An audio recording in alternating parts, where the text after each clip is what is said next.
Just as they arrived at the garden, Shang Wuxin's clothes were splashed with stains, so Shang Chenjiao kindly made his concubine lead Shang Wuxin to clean up first. Looking at Shang Chenjiao's concubine slowly approach, Shang Wuxin didn't show any attitude about such a low plot. "Crown Prince, please come with me." The concubine of Shang Chenjiao was dressed in a smoky blue dress, outlining a graceful and exquisite curve of her body. She looked good with fresh and elegant makeup. The most intriguing thing for Shang Wuxin was that the concubine's dress actually had a split extending to her hips. Her white and smooth legs were exposed clearly at her walking. With the surrounding landscape, she appeared to be kind of erotic. Shang Wuxin sighed in her heart. Was she seemed to be so lustful? What was more, even if she loved beauty, it couldn't be such a woman without brains. The most important thing was she was really a serious girl. So how could she, with the body of a female, if she really loved beauty? The concubine looked at the crown prince and felt nervous. She couldn't wait to have deep relationship with Shang Wuxin later. How many women dreamed to have such a gorgeous man as the crown prince? She might become the first woman of the crown prince. What was more, Shang Chenjiao had promised to her that she would be supported to become the princess as long as she had done this thing well. All of this made her excited.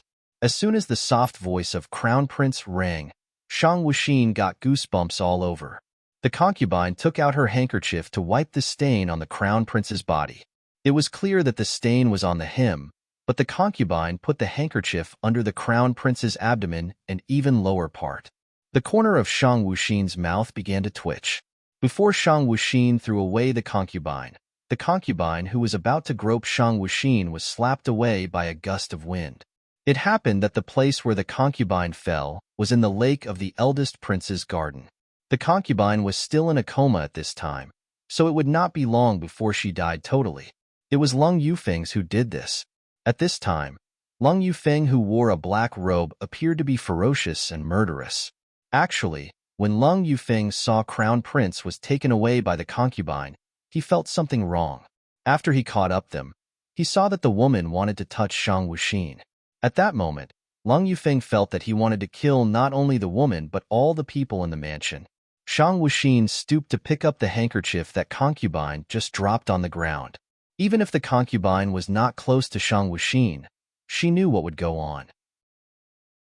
Wu Ju and Wu Wei also came out from the dark, stood beside the Crown Prince and reported, "Crown Prince, I've made clear about Shang Chunjian's plan that the concubine would drug you and intended to bring people to view the scene when Crown Prince raped his sister-in-law. Shang Chenjiao was trying to ruin the reputation of you." Not only did Wu Wei feel angry when she discovered Shang Chenjiao's scheme, but Lung Yufeng could not bear the anger, and he almost drew the soft sword out of the stealth at his waist. But he was held by another soft, cold hand slightly. Lung Yufeng didn't dare to see it, but he knew that this hand belonged to the Crown Prince. As expected, he heard Shang Wuxin's voice, "Don't be impulsive, General Lung." Then she took back the hand. Lung Yufeng felt shocked and regretted. What if he had just grasped the hand of Shang Wuxin? The hand in Shang Wuxin's sleeve moved slightly. At that moment, she felt Lung Yufeng's strong killing intent. If she couldn't stop it, he would cause troubles in Shang Chunjiao's mansion today. She took Lung Yufeng's hand without thinking, but when she felt the man's temperature through her hands, she was still a little disgusted. If she hadn't contact with Lung Yufeng for some times and knew he was really good for her, she was really afraid that she would constantly wipe her palms uncomfortably. "Have you brought the people?" Shang Wuxin asked Wu Wei. Since Shang Chenjiao wanted to insult her, how could she just wait and pretend nothing had happened? Originally, Shang Wuxin had grant Wu Wei right to punish Shang Chenjiao as she wanted, but Wu Wei just wanted his life in the end. As for the process of punishment, the Crown Prince was the real master. Yes, Wu Ju dragged a comatose woman from behind the rockery, who happened to be Miss Wan Wan at the banquet. Shang Wuxin looked at the east side of the garden, where the young men and ladies were enjoying the flowers, and before long someone were coming near. Shang Wuxin and Lung Yufeng immediately flashed to the back of the rockery, hearing the coming footsteps of two people. "Is it done?" The voice of Shang Chenjiao was eager and excited. "Your Highness, the concubine has taken the Crown Prince away, and the filter on her handkerchief is very powerful. As long as the Crown Prince touches it, he will be crazy about sex." Just in a moment, Your Highness can take people to catch them on the spot, the householder of eldest prince's mansion reported. They had arranged for a long time and finally attracted the crown prince to hear. Nice. Leave away first and lead people to the concubine's yard later. The tone of Shang Qinzhao was urgent. If he was not afraid that his appearance would cause others suspicion, he would definitely lead people here by himself. Anyway, the housekeeper could do this as well. Behind the rockery, the faces of Shang Wuxin and Lung Yufeng were different. Shang Wuxin gave Wu Wei a meaningful eye and left with Lung Yufeng.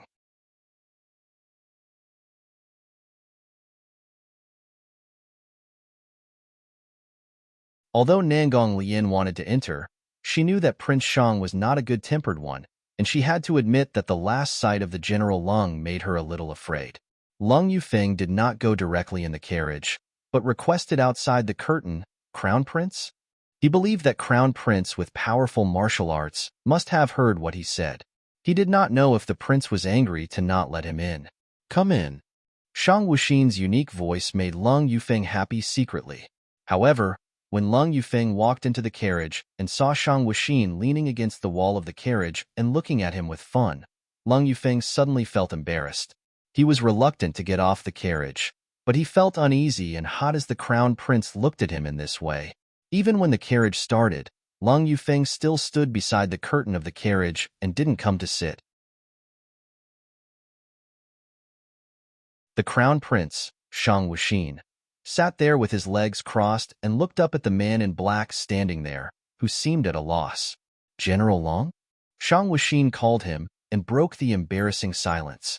Lung Yufeng walked to the crown prince and sat down opposite to her. Then he puckered his lips and said, My wound needs a dressing change. Lung Yufeng couldn't find other excuse to stay here, but he really didn't want to leave. As the scenes that the crown prince bound up his wound suddenly came into his mind, Lung Yufeng was in a muddle and gave such a far-fetched reason. Hearing this, Shang Wuxin almost dropped the jade pendant in her hands, wondering that she had become a nurse. General Long, you want me to change your dressing? Shang Wuxin said in an unidentifiable tone, without showing her mood. At the moment, Lung Yufeng felt nervous when he looked at the crown prince. Then he thought of the identity of the crown prince and realized that his words could make the crown prince angry, so he stood up immediately. I've gone too far. Then he prepared to leave the carriage. Shang Wuxin looked at Lung Yufeng and thought he was interesting. Before Lung Yufeng left the carriage, Shang Wuxin said, General Lung is my savior, and dressing change should be my job. But why General Lung hurried to leave? Don't you want me to do that? Yes. Lung Yufeng replied immediately and returned to the seat quickly. Then he took off his coats fast and showed his strong chest, as if he was afraid that the crown prince would back out. If Shang Wuxin didn't see Lung Yufeng's red neck, she would think that General had become thick-skinned. Lung Yufeng took off his tops and waited for the crown prince to change the dressing for him. Although he felt embarrassed, he had to acknowledge that he loved this kind of feeling. Lung Yufeng, lowering his head, waited for a while, but the crown prince didn't approach him. As Lung Yufeng looked up, he blushed instantly. The crown prince was poking her pointed chin with her white fingers and staring at Lung Yufeng's strong but not extravagant chest with her deep eyes, which were full of appreciation for this beautiful body. Lung Yufeng tried to control his heartbeat but failed, and his face was getting more and more red, which made the crown prince feel very amused. Shang Wuxin felt like she was teasing a large canid, and she even thought that Lung Yufeng's averted eyes were so funny. Crown. While Lung Yufeng opened his mouth, he found that he stammered, Crown Prince, what happened to you? The young general who would take the lead when facing a large number of enemies, but at the moment, he seemed like an idiot who could barely speak. Shang Wuxin drew back her sight. She knew that if she went too far, the large canid would get angry. Shang Wuxin didn't believe that Lung Yufeng would hit her. What she didn't know was no matter what she would do to him, Lung Yufeng wouldn't hurt her. Instead, he wanted the crown prince do something to him so badly. While Lung Yufeng was waiting for the crown prince's reply, instead of hearing her answer, he felt her approach. Then Lung Yufeng felt the clothes on his back were untied and the medicine were applied on his wound. Only at this time did Lung Yufeng dare to look down at the crown prince obsessively, but he had to control his loving eyes for fear that Crown Prince would find something. Lung Yufeng looked at Crown Prince's eyelashes that were like butterflies jittering. He didn't find that the Crown Prince's lovely eyelashes were long and curly until he looked at her closely. Her eyelashes flapped up and down like feathers. Lung Yufeng found that his heart beat as her eyelashes vibrated, also happy about the strange feeling. However, because Shang Wuxin were close to Lung Yufeng, she could hear his heartbeats like thunder but in an odd rhythm. As Shang Wuxin blinked her eyes, her eyelashes flapped, and more strangely the heartbeats throbbed. Shang Wuxin suddenly looked up at Lung Yufeng and saw the obsession in his eyes that he hadn't withdrawn timely. Shang Wuxin was stunned, but when she scrutinized Lung Yufeng's eyes once again, they became as cool as usual. She lowered her head and continued to bind for him. Thanks for the good medicine. His wound were almost healed. Shang Wuxin had to acknowledge that the great physician's medicine was really helpful. Done. Shang Wuxin retracted her hands and sat opposite to Lung Yufeng. Your wound recovers well. It will heal soon after today's dressing change. Hearing that, Lung Yufeng felt lost and wished the wound on his back could rupture again. Thinking that he had no reasons to approach the Crown Prince since then, Lung Yufeng got a little anxious. After thinking for a while, Lung Yufeng asked tentatively, I am Crown Prince's teacher. Tomorrow, I will come to the mansion to teach you. Then, Lung Yufeng got off the carriage before the Crown Prince answered. Shang Wuxin looked at the slightly wobbling curtains with some contemplation, while Lung Yufeng, who just jumped out of the carriage, stood there looked at the back of the carriage, feeling annoyed, and wondered whether what he had just done would make the Crown Prince feel antipathy against him. Finally, Lung Yufeng decided he would go to the mansion of Crown Prince anyway. Shang Wuxin, sitting in the carriage, was practicing a new method that the Chief Hai found for her. This method was of no help for her cultivation of martial arts, but it could cause the disorder of her pulse, which could make others unable to identify her gender. Shang Wuxin had practiced this method for many days, and she almost mastered it, so there was nothing to avoid when she contacted with others. When Shang Wuxin came back to the mansion of Crown Prince, Nangong Lian returned to her own court immediately, because she knew very well that Prince Shang didn't believe her. If she continued to stay there, she would be cold-shouldered, and she received the news that her brother would come to Shang's state. When Shang Wuxin walked through the hall, she saw a sleepy teenager dozing off. Shang Wuxin looked at him carefully and recognized him that he was Lung Zisher, the younger brother of Lung Yufeng. As there were several empty teacups on the table, she guessed that Lung Zisher might have waited for her for a long time. Although he propped his head with his hands, his head drooped from time to time, because he was so sleepy. Obviously, he tried to open his eyes but failed, which made him look very cute. It was very hard to imagine that a boy could be more lovely than a girl. Wu Ju and Wu Wei, standing behind Shang Wuxin, also looked at the little boy, Lung Zisher, and a glimmer of smile flashed in their eyes.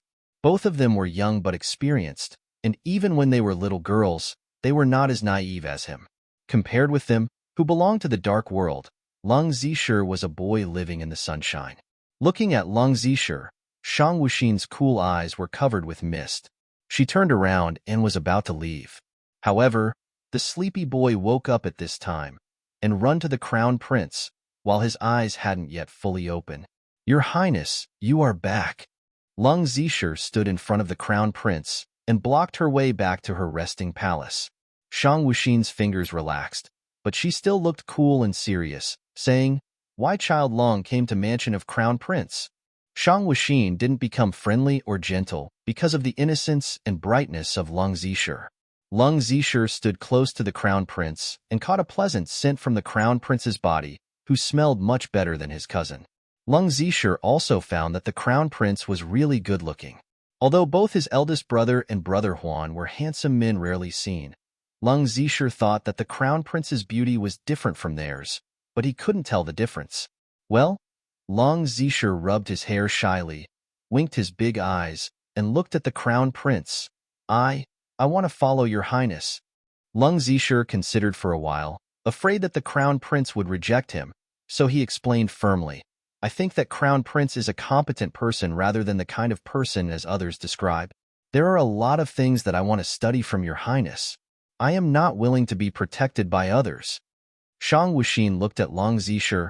Her cold and indifferent eyes didn't show any kindness but only ignorance and ruthlessness, which made Long Zisher feel an urge to run away from here as fast as possible.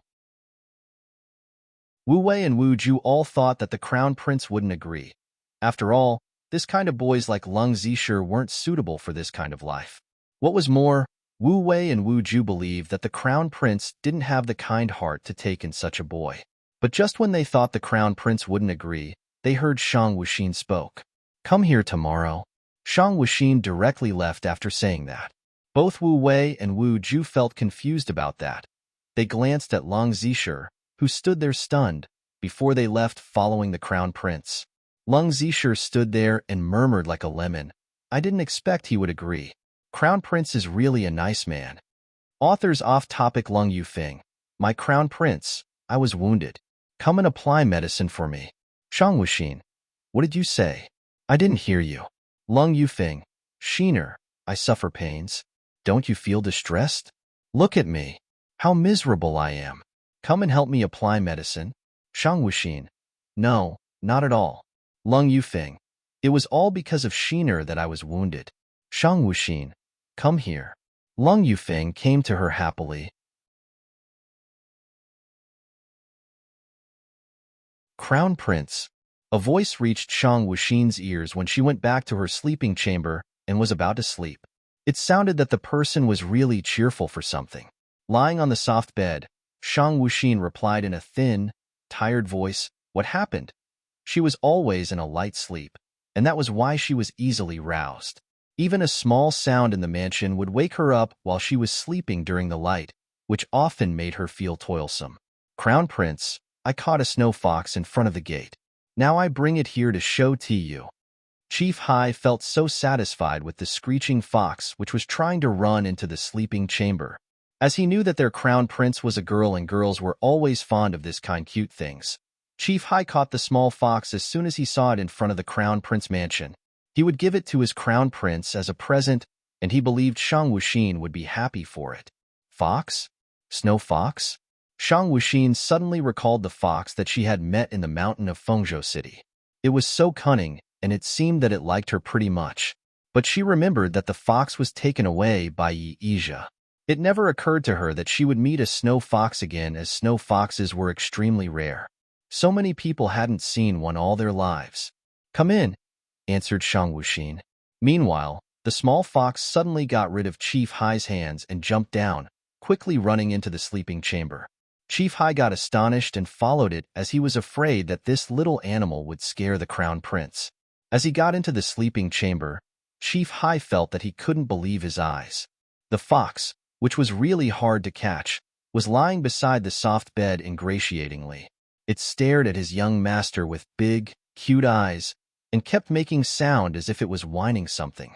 Chief Hai got surprised. The fox was so sensitive, and it was as smart as a kid. Crown Prince, it? Shang Wuxin looked at the fox without any expression on his face. Chief Hai got confused as he was not sure whether he should directly throw the fox out or pick it up and then release it. As she saw the snow fox, Shang Wuxin realized that the great Dr. Yi Yizha must have reached the capital city. By the way, the small fox was so clever that it could find the way to Crown Prince's mansion itself. Now that no one could recognize her gender by her pulse, Shang Wuxin felt it was necessary to meet the great doctor. You can withdraw now. It will be my pet from now on, bid Shang Wuxin. It was possible that the small fox would be killed by her subordinates if she didn't tell them clearly. And she would be definitely in trouble when the great doctor came to meet her if that really happened. Chief Hai was a bit amazed by the response. It was true that girls would like the cute snow fox, and their crown prince was no exception. But he couldn't help feeling it unbelievable that Shang Wuxin would really keep it.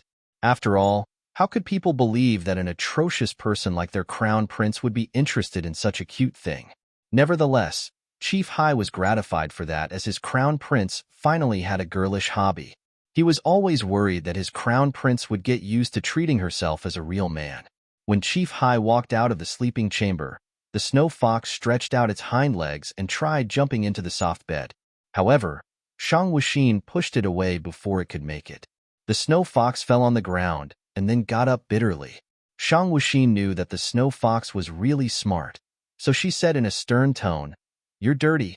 The snow fox pointed at itself with its claw to tell Shang Wuxin that it was clean.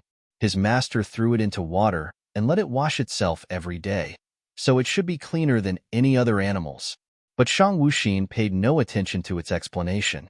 She certainly knew the snow fox was clean, and she could even smell the special fragrance of herbs. It was because the snow fox had stayed with Yi for a long time that it could be smelt like this.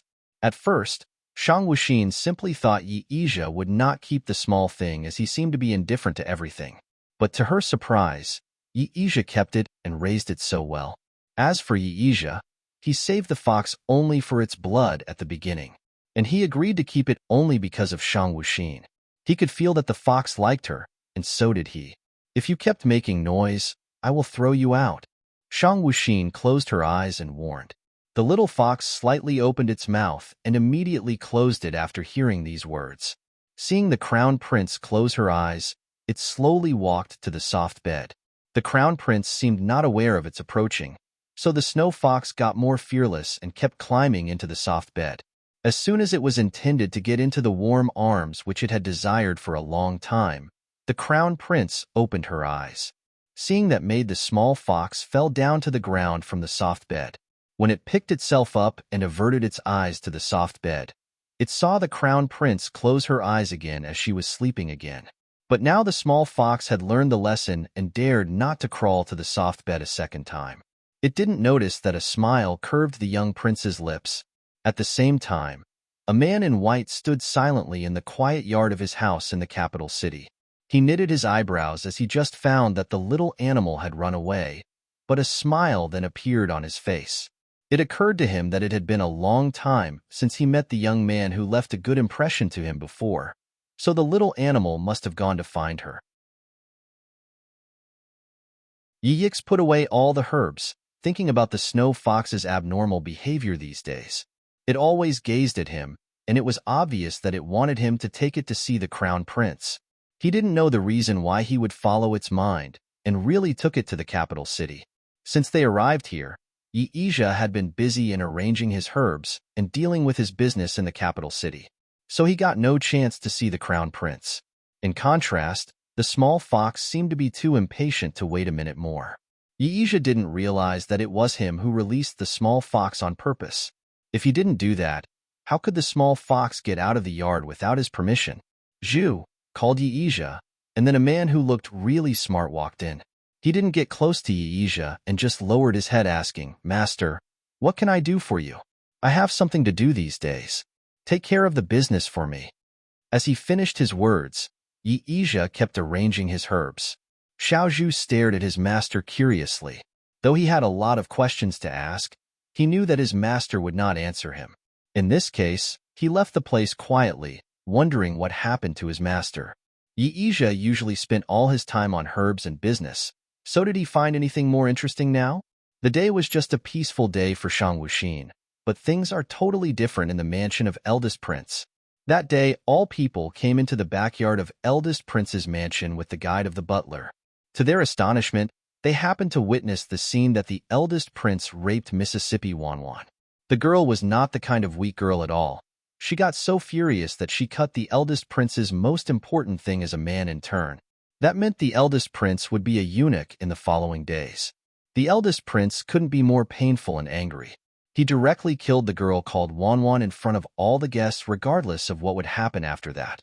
Though all of these people knew that it was risky to see such things, they still spread the news to the public.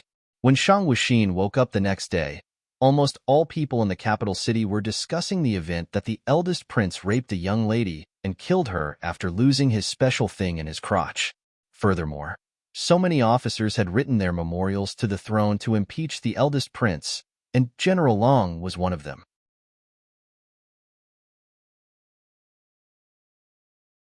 It nearly reached noon when Shang Wuxin woke up.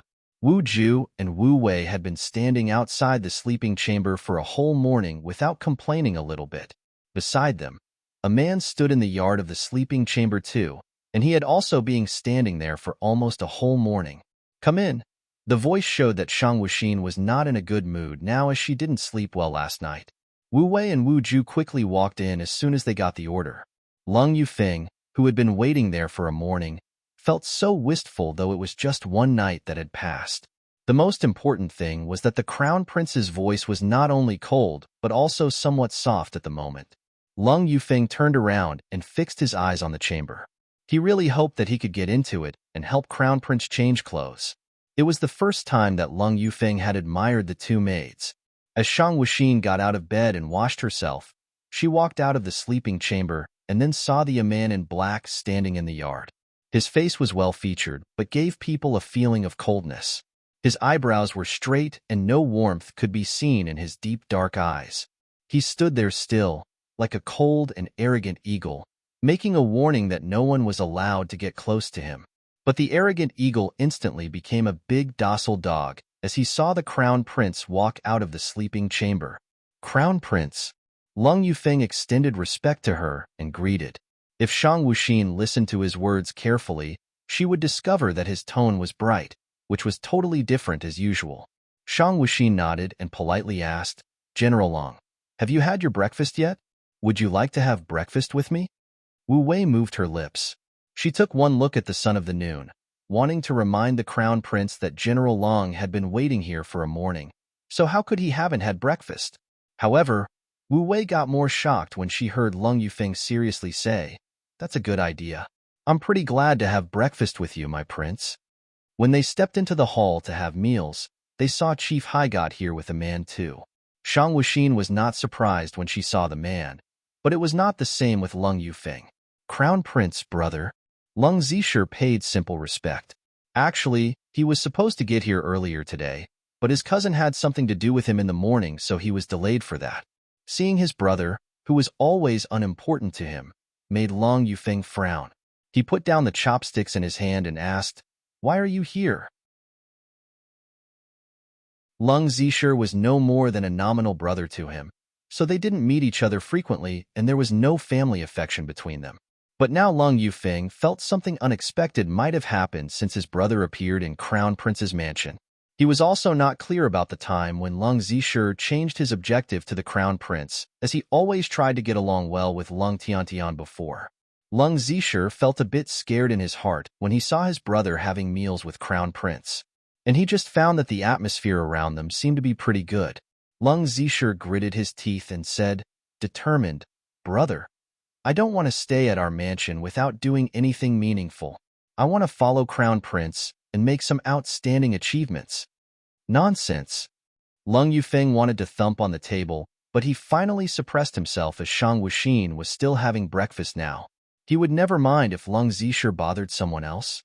He even didn't care whether his brother was alive or dead. However, he was afraid that Shang Wuxin would complain about him if his brother disturbed her peaceful life. Lung Zisher opened his eyes wide in fear after hearing what his brother said, and then he turned his sight to the Crown Prince. Shang Wuxin just had her breakfast as if nothing happened, which made Lung Zisher stunned. He never thought that it could be so enjoyable to see the Crown Prince having meals. As Shang Wuxin cast a glance at Lung Yufeng, he quickly calmed himself down and said nothing more, picking up his chopsticks to keep eating. They sat there silently, but their atmosphere was still good. Lung Yufeng tried his best to remember the Crown Prince's favorite food. He was quite satisfied with this lunch.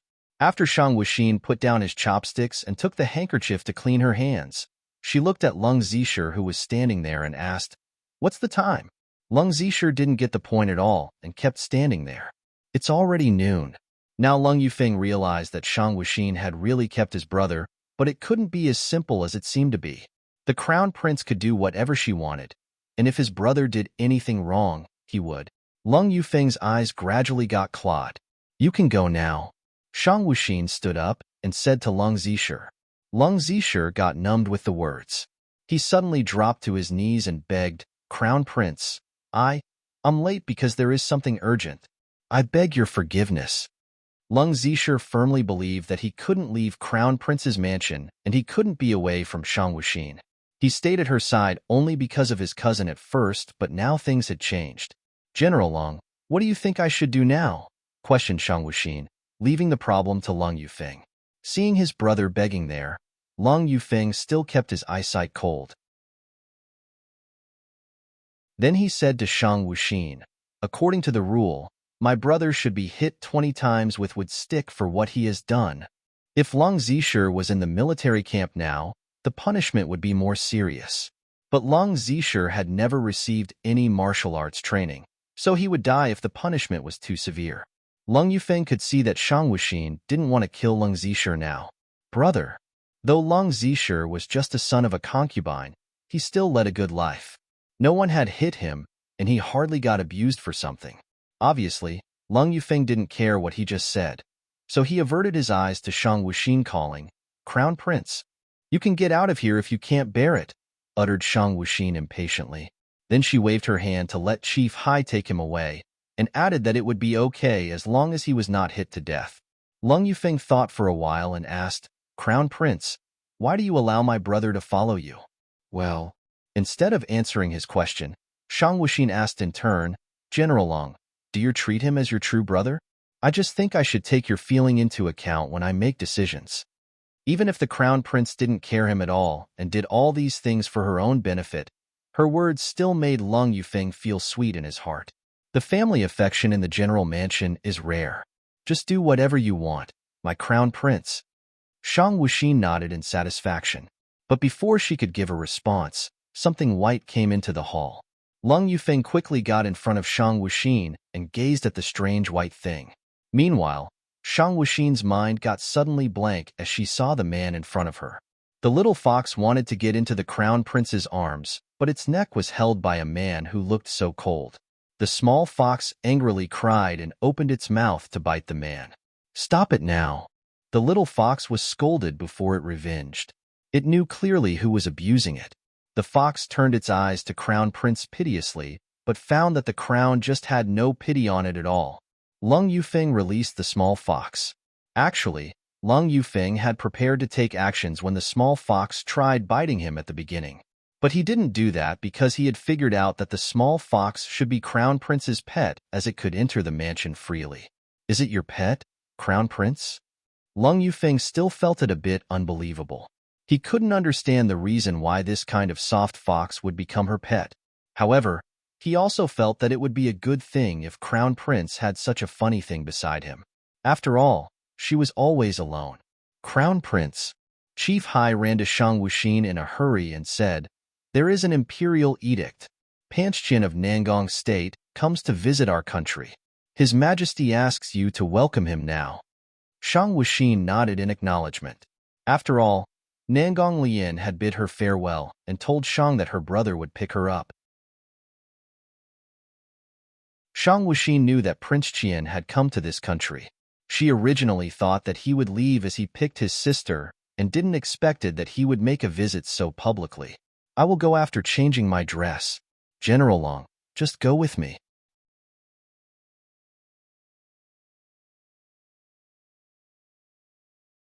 Shang State was affluent and peaceful. The capital city was even more prosperous. At the gate of the capital, Crown Prince in white and General Long in black were sitting on two high horses with a guard team and some officials standing behind them. In the distance, they saw two carriages coming, which as one could recognize even far away were made of Phoebe exquisitely, showing an extravagant and lavish scene, not to mention the imperial bodyguards with sonorous steps following them. It could tell at one's first sight that the subordinates of this Prince Qian were well trained. When the carriages stopped nearby Shang Wuxin, she nodded to them, "Welcome, Prince Qian. You must be tired after such a long trip." It's comfortable of her plain words without any complicated or tentative expression. "Crown Prince, I have heard of your illustrious name for a long time." The voice of a man came from the carriage, which was like the most melodious tweedle in the world. The sudden stifling pressure came to everyone along with the light voice. But the pressure disappeared immediately as if it never came up. Even so, no one dared to underestimate Prince Qian, while Shang Wuxin seemed to feel nothing of the pressure. Nangong Qian in the carriage opened the curtain slightly and looked at Prince Shang sitting on the horse. He came to Shang State this time to take back his younger sister. In case there would be any accidents, he came himself and planned to get back directly as soon as he found his sister. However, he found that she was different. She was more strong-minded and unperturbed than before. She was fearless to open the veil in public with confidence and vitality, which made Nangong Qian delighted and puzzled. After he asked her, she told him everything that happened since she met Prince Shang. Nangong Qian was a little curious about this crown prince after hearing his sister's narration. His sister was the only family member of him in this world. Because of his thoughtless protection in her childhood, she was disfigured by the wicked people, which made him guilty all along. But he was an ineloquent guy but just could give a little more attention to her, even if she was his younger sister. As a result, she was quite unsociable. Now this crown prince not only saved her, but also opened her mind. Anyhow, Nangong Qian had been much obliged. Although he was clear that this crown prince's real intention was not good, but what did it matter? Nangong Qian had already known from his sister that Crown Prince was an exceedingly handsome boy who had his advantages as Nangong. Although Nangong Qian had never cared his appearance, he knew he was one of the best in the continent judging from the praises of other people. Even though he had had the preparation already, he was still surprised by Prince Shang's beauty at the first sight. Prince Shang was elegant with the perfect features, which was not coquettish, but as noble and graceful as the Saussuria beside the cliff. He appeared uniquely prettier in the midday sun with a smile hanging on the corners of his pink lips. He was cool, flawless, and as amazing as a fairy in the picture, even if just lying quietly. Nangong Qian's heart missed a beat not for the young boy's appearance, but for his eyes. He had the bottomless eyes with indifference and alienation, where no sunlight could shine in. Nangong Qian had no idea about love at first sight at this moment, but he understood in the years ahead that his heart had sunk as soon as he looked at the eyes at the first time. The struggle after that just made him fall deeper and deeper. Crown Prince, the sun is burning outside. Let's have a talk in the carriage. Nangong Lian in a veil opened the curtain and said with a smile, which attracted Shang Wuxin's eyes that were meant to look at Nangong Qian. Nangong Lian always felt that Prince Shang was very kind when seeing him. He was obviously not a good guy, but he was the best in her heart. If she couldn't confirm that her feelings for him was not affection, she would mistakenly think that she had fallen in love with him. Everybody looked different after hearing Nangong Lian words. Females were not harshly shackled in this continent, but they were still requested to be missish and obedient, and the position of them was very low. Now a princess was inviting the crown prince of another country to come into her carriage in public, however. Everybody looked at Prince Shang ambiguously. After all, it was the invitation from a beauty. Generally, no man would refuse it. Lung Yufeng knew who she was when he saw Nangong Lian. He was much more displeased with her shameless action under such circumstances. Nonetheless, he still looked at the crown prince stubbornly and wanted to know what he would do. Shang Wuxin looked at the naughty Nangong Lian. She knew that she didn't mean it maliciously, but she was the crown prince of her state. She was afraid that she might need to marry her if they stayed too close. She had no intention to get married for the moment. Besides, Nangong Lian's brother was here. Shang Wuxin did not want to get herself into troubles. However, Nangong Qian couldn't bear it any longer before Shang Wuxin's refusal. Nangong Qian always knew that his younger sister defied trivial conventions. He didn't care it before, but now he was a little discontented with her action. Her reputation was still very important after all. My sister is right. Please enter our carriage to have a talk with me, Crown Prince. Nangong Qian said and glanced at Nangong Lian. She shrank her neck with fear and went back to the carriage. It was true that her brother was nice to her, but he was always as strict as a father. She dared not to be disobedient most of the time as she knew how cold-blooded her brother was. She ever thought if this cold-blooded brother would become warm someday. Shang Wuxin looked at this legendary Prince Qian. He was sitting in the carriage with his hand holding the curtain, which couldn't prevent her from seeing his appearance clearly. He was in a white-edged purple robe without any other decoration or pattern. With the cool temperament showing obviously on his face, he was not very accessible. His pitch-black hair was tied back with a hairpin simply, which was like the fine silks with a wisp hanging on the chest, and the part behind him was quite straight, which reached his waist. On his indifferent face, it was the perfect appearance with the deep, introverted and sharp eyes, prominent and handsome nose, tight and thin lips, which made him aggressive and exclusive as the Wolf King in the wild. Shang Wuxin felt they were the same kind of person just after a glance. This guy was cold-blooded, and she had no heart. She looked this Prince Qian in the eye and thought that they would lose at both sides if they were enemies. Shang Wuxin had to sigh with emotions. The environment in the ancient times was really good for the people. It seemed that all the influential men she met were with good looks. Even though she was careless for the appearance, who didn't like beautiful people? The bodyguard driving the carriage outside was somewhat surprised. After all, Prince Qian had never invited anyone to enter his carriage except Princess. Prince Shang was able to be highly valued by his lord, which was also the ability of this crown prince. Shang Wuxin was planning to refuse them, but Lung Yufeng beside her said, "You are in poor health, crown prince. You'd better enter the carriage." Lung Yufeng did this, as he thought that the guy in the carriage posed no threat anyhow. And the sun was burning hard, which was okay for him, but Crown Prince's face had been reddened by the sun.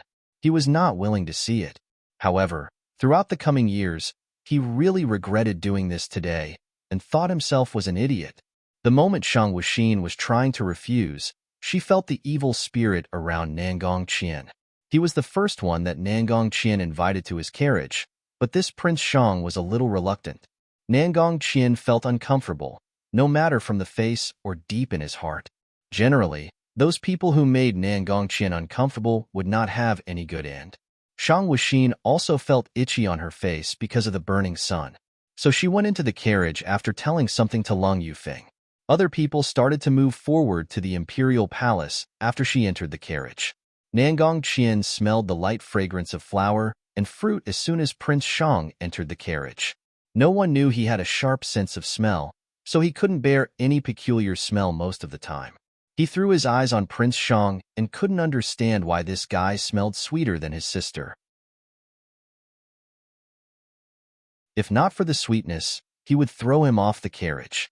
Shang Wuxin could feel the ferocious spirit around this man as soon as she entered the carriage.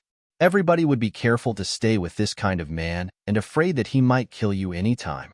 The feeling he gave her was too dangerous. It was still a long way to the palace. Shang Wuxin was a little boring, so she picked up a book on the carriage and read it. It was a unique copy about military organization and battlefield. She read it carefully, but she didn't know that a conscientious man was the most attractive. Nangong Qian got this book by chance, and he often read it as it was a good book.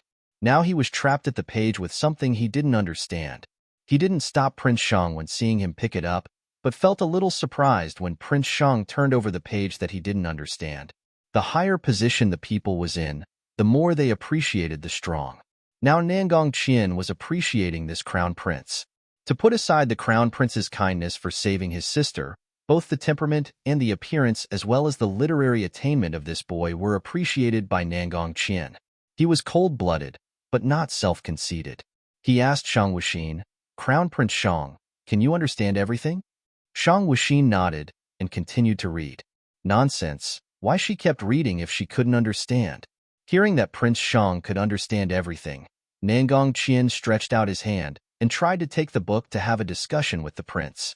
But he didn't expect that Shang Wuxin was planning to avoid when seeing his hand. As a result, Nangong Qian's hand didn't touch the book but held the white little hands of this young boy.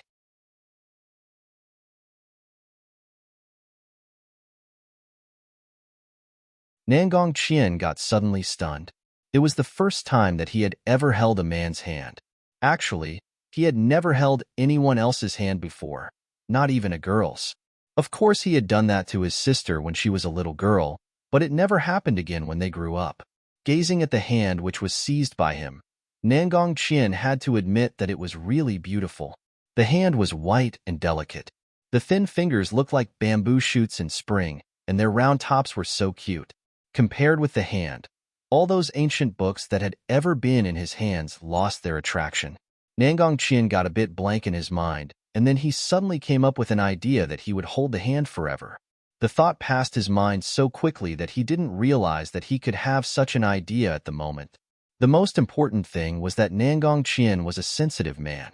He had noticed that the hand of the crown prince was strange. It was smaller than half of his big hand, and it was too soft, which made it look more like a girl's. Nangong Qian quickly moved his hand over Crown Prince Shang's wrist to feel her pulse. At the beginning, Shang Wuxin just instinctively wanted to get out of the way as she felt that Nangong Qian was about to take the book. To her surprise, Nangong Qian held her hand instead of the book by accident. As Shang Wuxin tried pulling back her hand, she found that Nangong Qian intended to feel her pulse. Shang Wuxin knew clearly that though she tried hard to pretend herself to be a man, she was actually not. Her height was just a good example. It was good enough for a girl, but she was too short when she stood beside a man like Lung Yufeng. These men around her were much taller than her. Furthermore, she didn't have Adam's apple, which was a distinct difference. And her body, especially her shoulder, was too emaciated, making her look not only weak but also effeminate. Finally, her wrists were too thin and her hands were too small. People would not notice it since they normally didn't pay attention to it. But now it was pretty obvious, comparing with the big hand of Nangong Qian. Shang knew that Nangong Qian was always suspicious. If she didn't take measures to dispel his doubt, she would be in trouble soon. Fortunately, Shang Wuxin had mastered the method to hide her pulse and blur her gender. Generally, though these martial artists were not good at feeling the pulse, but they could still distinguish the gender of a person. Since he was so confused, Nangong Qian subconsciously feel the pulse of Crown Prince Shang.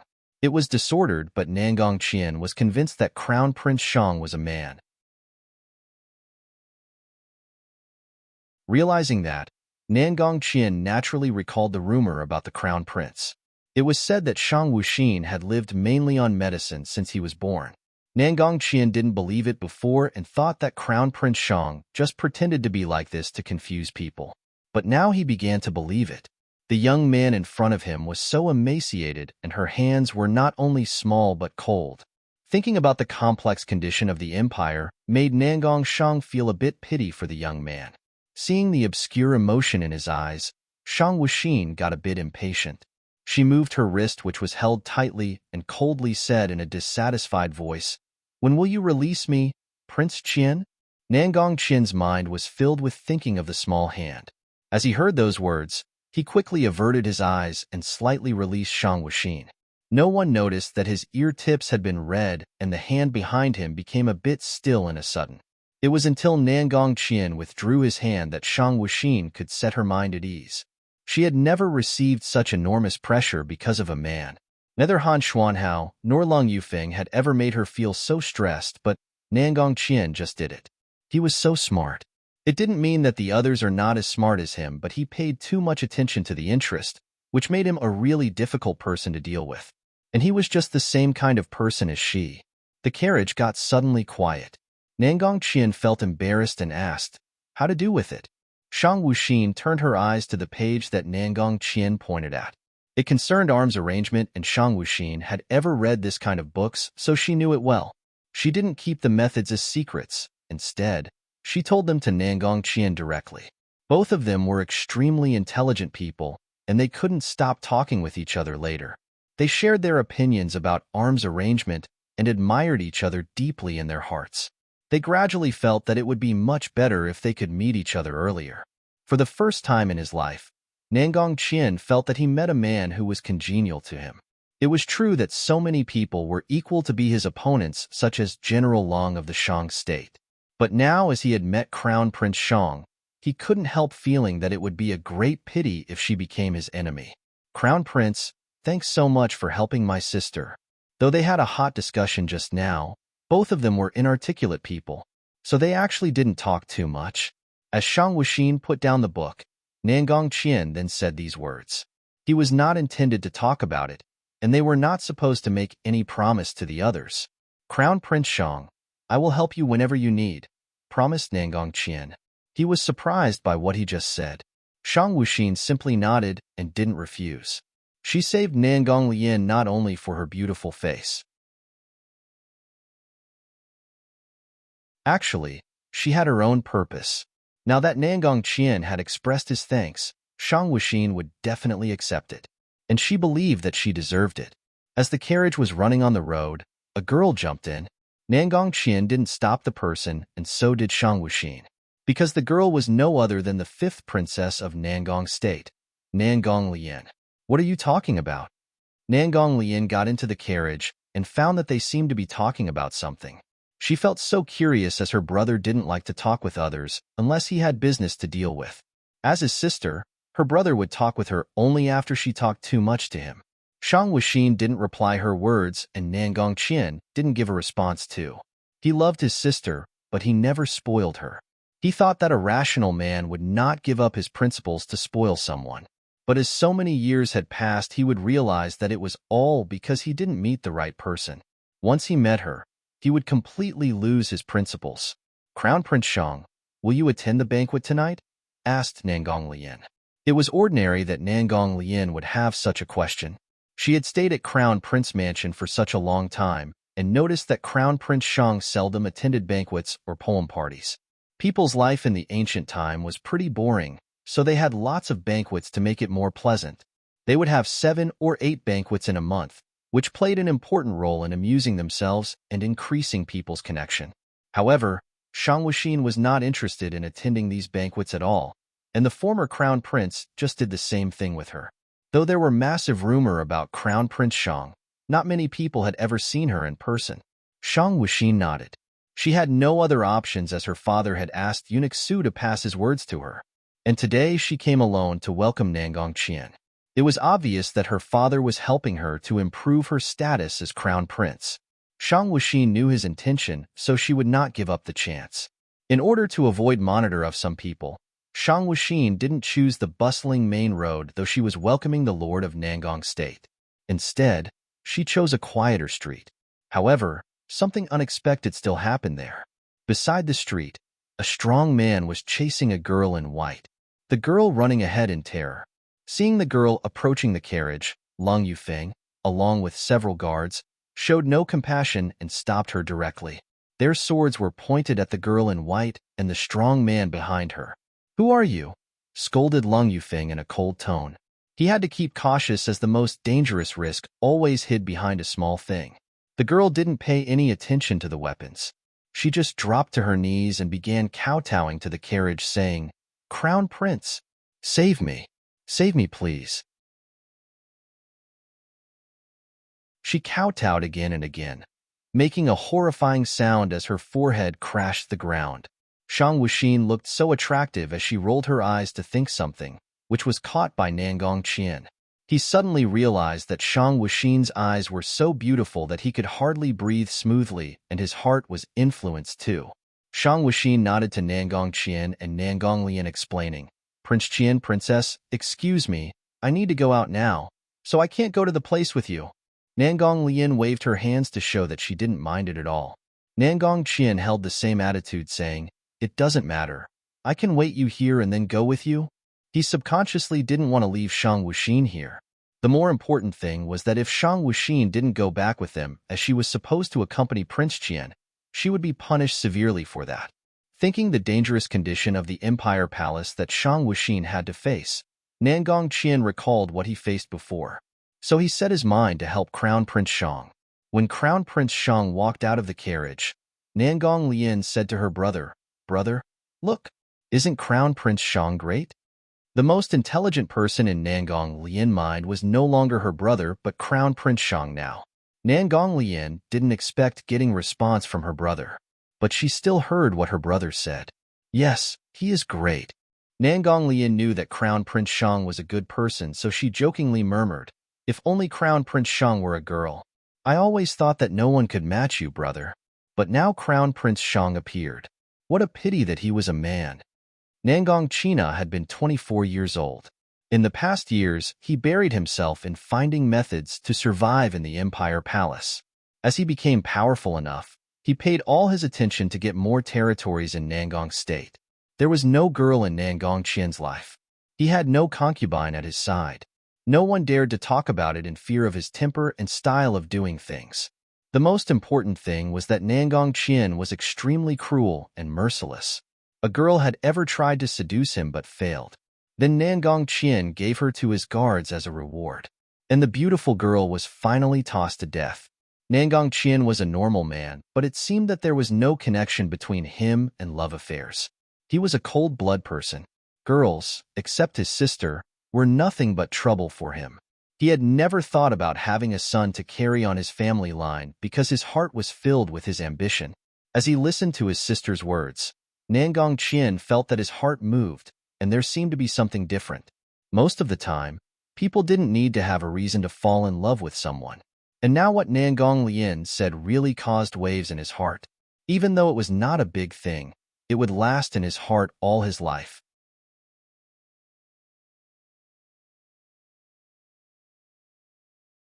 Shang Wuxin got out of the carriage. As soon as he saw Shang Wuxin walking out, Leng Yufeng quickly got down from his horse and stood at her side. Seeing the man who always stood at her side whenever she needed, Shang Wuxin got moved. Leng Yufeng didn't talk too much, but he never flinched. Shang Wuxin thought that no matter what happened in the future, she would give Leng Yufeng great wealth. But at the moment she didn't realize that the man beside her was not interested in wealth. He simply desired for a person who was special for him. Shang Wuxin didn't get close to the girl. She just stood at a distance, being protected by her guards, gazing at the girl who was keeping kowtowing. Though it was hard to see the girl's face clearly, most people showed sympathy for her as she did this in spite of ruining her face and getting hurt. Shang Wuxin stood there staring at her for a while and slowly uttered, "Do you know me?" Hearing voice, the girl quickly raised her head. The girl wore a pink yarn dress, looking slim and graceful. The jewelry on her body made crisp sound, and the girl looked more cute and appealing with it. Sorrow could be seen between her eyebrows, along with the horrible blood on her forehead. It made people feel pity for the girl. "Yes, I have seen you, Crown Prince," answered the girl obediently, kneeling on the ground. But Shang Wuxin had no intention to ask another question. Leng Yufeng was aware that his crown prince was not interested in that girl, so he stepped forward querying with serious voice, "What's your true purpose of stopping Crown Prince?" What he said was so powerful as Leng Yufeng was a general who had killed so many people. The girl's face suddenly turned to be pale because of fear. I just have no way to go." The girl sobbed and said, "Both of my mother and father died, so I had no one to rely on. I just wanted to sell myself, and then I could get some money to bury my father. Crown Prince, I'm an innocent girl. I just wanted to be a servant. But the man not only grabbed me to be his attendant concubine, but gave no payment. He even wanted to discard my father's corpse on the street. I couldn't persuade him and tried to resist. He got angry and then threw my father's body." The girl suddenly burst into tears as she said these words. "My father was finally thrown into the mass graves and was eaten by beasts." All people around the place sighed for the girl's miserable past and glared at the man behind her. Most people were just like this. Even though they didn't offer help themselves, they would regard themselves as the righteous. "So?" asked Shang Wuxin indifferently. As the girl saw that the crown prince was not moved at all, she cried more bitterly, saying, "I have escaped from him and have no way to go. But I'm so lucky to see you, Crown Prince. Please save me. I will do whatever I can to repay you." Finishing her words, the girl kept kneeling. Though the road was quiet, it didn't mean that there was no people here. Some people had gathered here for the moment. Leng Yufeng felt a bit worried because it would hurt the Crown Prince's good reputation. However, Leng Yufeng didn't think Shang Wuxin should save the girl in his heart. "Well," Shang Wuxin played her jade pendant which was hung on her waist, questioning in a playful way, "Why do you think I will save you? After all, it's a good choice for you to be the man's concubine. Now that you have lost your parents, you can still rely on him."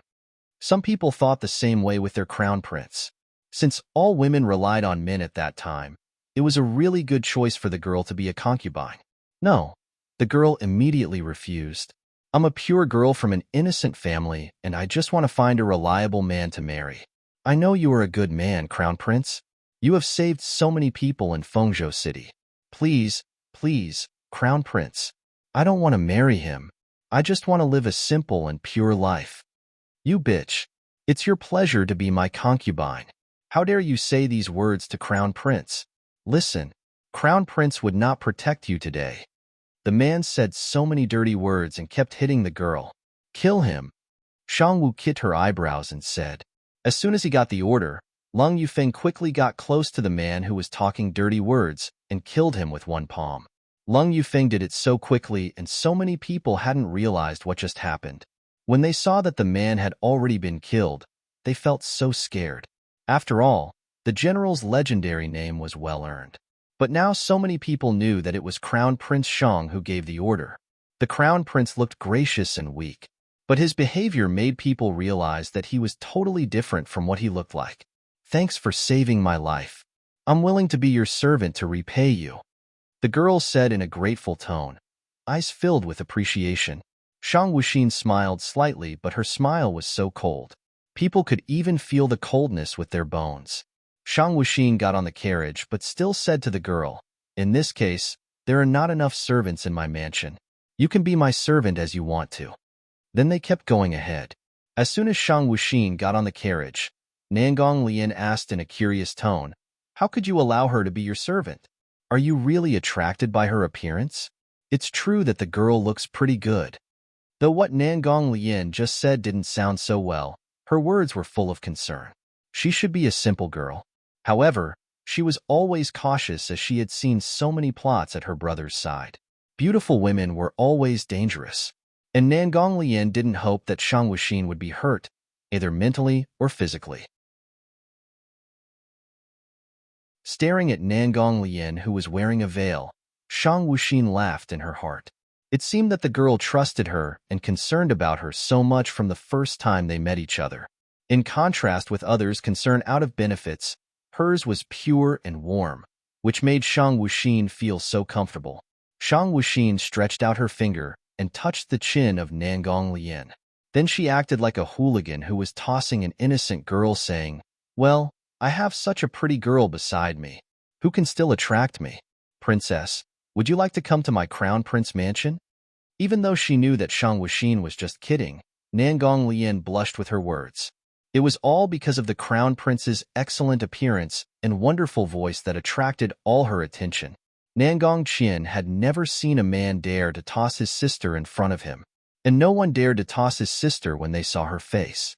Nangong Qian took no measure to do with the situation as Crown Prince Shang's eyes were so pure, and it was obvious that she had no dirty thought in her mind.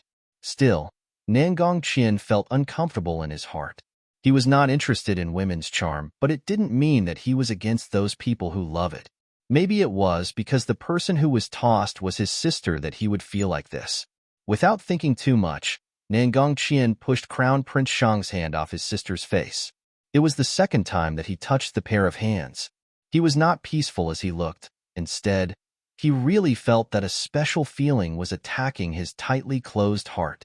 Being pushed away by Nangong Qian, Shang Wuxin just calmly withdrew her hands. After all, she was tossing his sister. She was lucky enough that Nangong Qian didn't took out his sword and pointed at her. Meanwhile, Shang Wuxin was still considering the fact that she couldn't be single all her life as she was the crown prince of the Shang state, though it really didn't matter. But now there was such a beautiful girl in front of her. She would really have some special thoughts in her mind if she was a man. At the same time, seeing what her brother did to Crown Prince Shang, Nangong Lian was a bit afraid that her brother would break Crown Prince Shang's hands. Her brother was not that kind of nice person and hated others to get close to him. Even she was thrown out when she tried to please him. To her surprise, her brother just pushed Crown Prince Shang's hands away and showed no dislike or detestation. "Crown Prince Shang was really good at making trouble for yourself," said Nangong Qian meaningfully.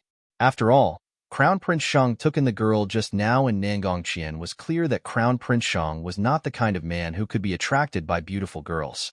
He could see that there must be a plot behind the girl, and Crown Prince Shang could see it too. But she still kept the girl. Nangong Qian couldn't helping having admiration for Crown Prince Shang's courage and indifference. "I never make trouble myself. They just come themselves," replied Shang Wuxin indifferently. "And it couldn't be regarded as trouble as she was such a beautiful girl," added Shang Wuxin. Talking on the way, they soon came into the Emperor Palace. Shang Wuxin led them to their residence that was arranged for them. It was a palace that's specially prepared for the envoys from other countries. "Prince Qian, Princess Lian, enjoy yourselves. I have something else to do, so I have to leave now." After finishing her words, Shang Wuxin turned around and left. Her back view looked thin but handsome, giving people the same feeling as cool wind that made them want to stay here.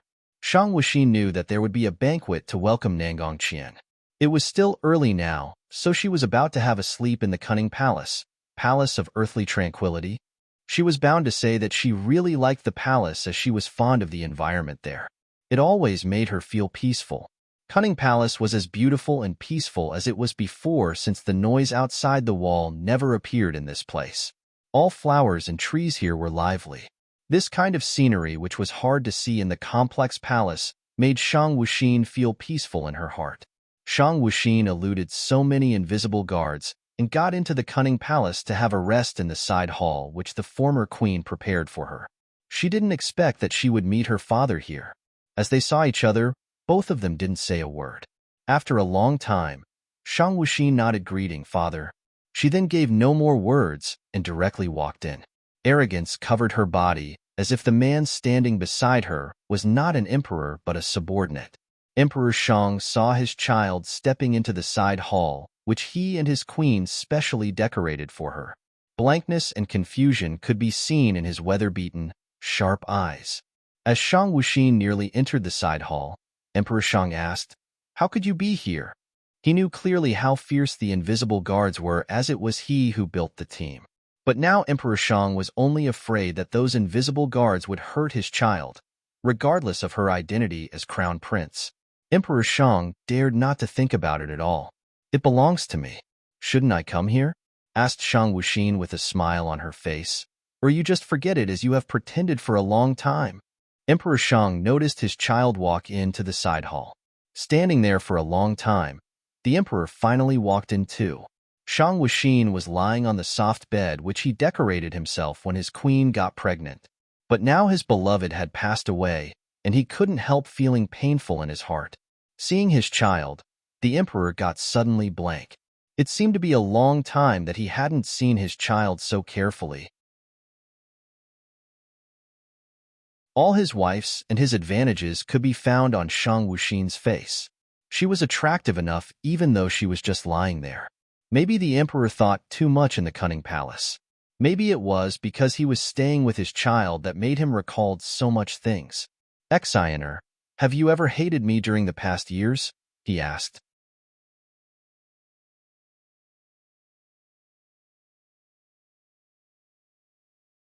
All was quiet in the side room of Cunning Palace, and Emperor Shang simply thought that his daughter must have already fallen into a deep sleep. "Why should I hate you?" Shang Wuxin lay on the soft bed with her eyes closed. Her voice was so weak that made Emperor Shang couldn't help feeling painful in his heart. "Should I hate you for your protection while leaving me on my own purposely? Or I should hate you for snubbing me, though I have been aware that you just want to avert the attention of these bad guys? Am I supposed to hate you for sending your people to guard me?" Actually, Shang Wuxin knew from the beginning that her father was sparing no efforts to protect her. The former crown prince might know nothing about it, but she couldn't know it better. Anyway, how could Shang Wuxin live such a long life if Emperor Shang didn't love her dearly? It was true that Chief Hai played an important role in protecting her, but it would be easy for Emperor Shang to stop Chief Hai from teaching her martial arts and words. More importantly, those princes had tried so many times to kill her in the past years. However, she could always got a chance to escape, though she also got hurt sometimes. As a weak person, could she be so lucky naturally? Of course not. It was just because Emperor Shang was protecting her in secret. Furthermore, Shang Wuxin had been suspicious when she woke up and walked out the forest. She could feel that some people were following her, but they had no evil intentions at all. Afterwards, she proved that those people came to find her not because they wanted to kill her. Who else could care about her so much besides Chief Hai?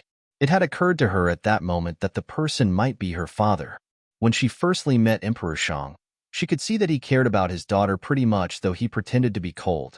Shang Wuxin was not clear about all the things, but she knew that her father really loved her, which made her feel easy in her mind. After all, it would be rather hard to fight against an emperor. "Have you known all these things?" asked Emperor in surprise. Shang Wuxin closed her eyes and replied in a nasal voice, staring at his daughter with complex eyes for a long time. Emperor Shang then slightly closed his eyes and said slowly, I met your mom in a special fall. I was paying a private visit with several guards when I met a beautiful girl called Xiaoer. I tumbled for her the first time I met the girl who was as peaceful as the season. It was at that autumn that I knew the true meaning of falling in love at the first sight. I ignored my position as emperor and got out the palace so many times for her. Though she just held a cold attitude towards me, I still felt so happy during those days. Emperor Shang told his story slowly, eyes filled with affection. In the end, Xiaoer was moved and I told her who I actually was. I knew that your mother was that kind of girl who just wanted to live a free life, so I promised her I would only love her in the following days. I would never favor anyone else except her. If I had knew that I would meet her in my life, I would be waiting for her quietly. How could I have so many concubines and children if I knew it early? It was all my fault, and I felt so sorry for Xiaoer. From what he just said, Shang Wuxi knew a lot about what actually happened as well as its causes that year. Emperor Shang was not the most powerful prince of the previous emperor at first, and he had no desire for succeeding the crown. Unexpectedly, he ascended the throne for this as someone wanted to make him a puppet emperor. He had been struggling for so many years, and before he met his empress, as he fell in love, he made a firm decision that he would create a simple and safe environment for Empress Qiu. He then rose up in resistance and took lots of measures to clean up those villains. However, there were still so many people who criticized Empress Qiu for her position as she had no powerful background. More crucially, Empress Qiu had not been pregnant for a long time since she moved to the Cunning Palace. Emperor Shang didn't concern about it at all as he already had sons and daughters, but he couldn't control the whole imperial court. At that time, Empress Qiu got poisoned. Emperor Shang looked for all the famous doctors to save Empress Qiu. Finally, she survived, but she got pretty weak because of the poison. After that, all the officers began to send their memorials to Emperor Shang and urged that Empress Qiu should be put into the cold palace if she couldn't give birth to a prince. Emperor Shang got furious as soon as he got those memorials. He killed several officers, but he soon found that all his efforts were in vain. Fortunately, Empress Qiu got pregnant in the end, and Emperor Shang got more careful from that time. After all, Empress Qiu was so weak and Emperor Shang was really loyal to their love. He had never touched anyone else since he got married with Empress Qiu, and he even did so after Empress Qiu passed away. That was why Shang Wuxin was his last kid. Everyone paid great attention to Empress Qiu, especially those concubines. However, Empress Qiu didn't give birth to a prince but a princess. Even though the baby was a girl, they loved their daughter pretty much. To their surprise, the gender of the baby caused a lot of problems. In this case, Emperor Shang gave orders and killed all the witnesses who saw the born process of their little princess. Then he announced that Empress had given birth to a prince. That was why Shang Wuxin became a prince as well as the heir of the Shang state. When Empress Qiu passed away, Emperor Shang found that the more he loved his daughter would get more hurt.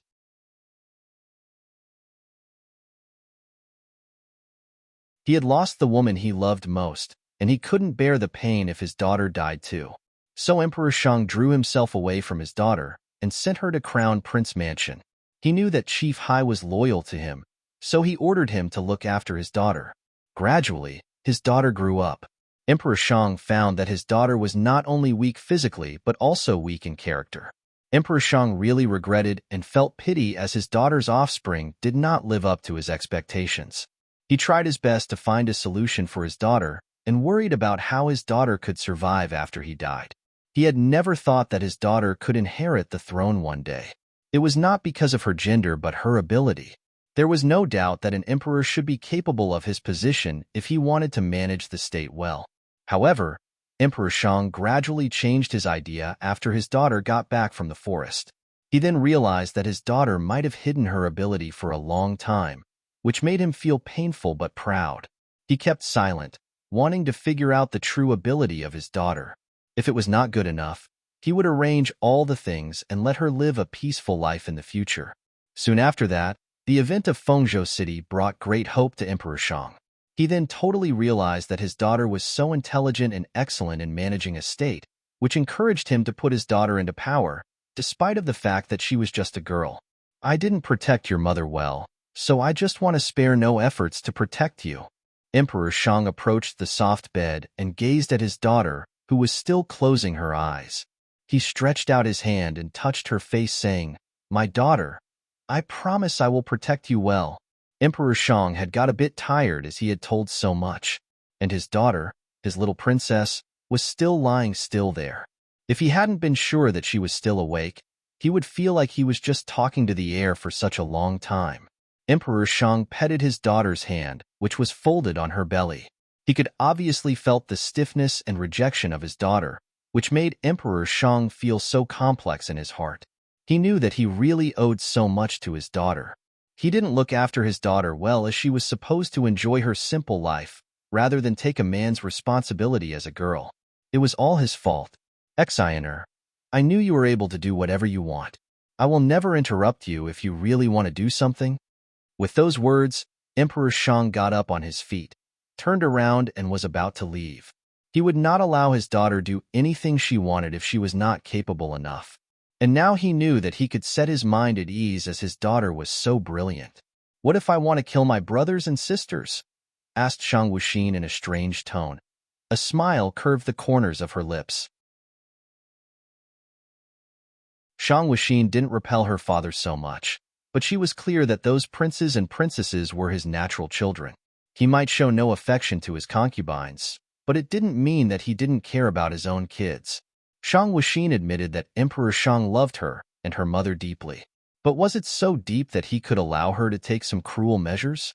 People always said that a general's reputation was built upon sacrifices of tens of thousands of soldiers. Shang Wuxin never thought that she was a kind-hearted girl. She had to kill more and more people if she wanted to survive, including her brothers and sisters who had the same father with her. The large back view of Empire Shang trembled a bit, and his footsteps was out of order too. He turned his back to his daughter, so Shang Wuxin got no chance to see the sorrow and sadness on his face. Emperor Shang knitted his eyebrows, uttering, "I know the price of surviving. You are my only child." Finishing his words, Emperor Shang left Cunning Palace. Wasn't Emperor Shang sad? Of course he was. Even though he was not fond of those kids and didn't love them so much, he was still their father. He would be greatly painful if he lost them. Now Emperor Shang was not the kind young man who just came into power. He had gone through so many difficulties and killed so many people, no matter they were good or not. Emperor Shang had been used to blood. He knew more clear about what the position stood for. If his daughter was a kind person and forgave those people who tried to hurt her, she would definitely lost her life one day. He could lose anyone else, but the daughter he loved most was not one of them. Everyone would show partiality for someone special, and it was the same with him. It would be a better choice if those kids were smart enough and were willing to be princes all their lives. Otherwise, hearing his answer made the smile on Shang Wuxin's lips warmer. She opened her eyes, which were filled with light. If Emperor Shang's answer was not as satisfying as she had thought, she would not only keep her goal, but also ruthlessly kept him away from her. Shang Wuxin never expected those people around her to be kind or sensible. She simply needed those people who stood by her side all the time. She hoped that they would be with her no matter how cruel she was. They would be for her even when she was a devil, whom all people wanted to kill. As one of the most serious problems had been solved in her heart, Shang Wuxin fell asleep gradually. It never occurred to her that the person who found her and woke her up could be Huan Mosh. As soon as she opened her eyes, she got blank in her mind as she saw Huan Mosh standing in front of her. His eyes was so similar with those of the other man, who brought warmth to her but pushed her into the hell finally. In a sudden, Shang Wuxin rose up and pulled Huan Mosh, throwing him on the soft bed, and got on top of him.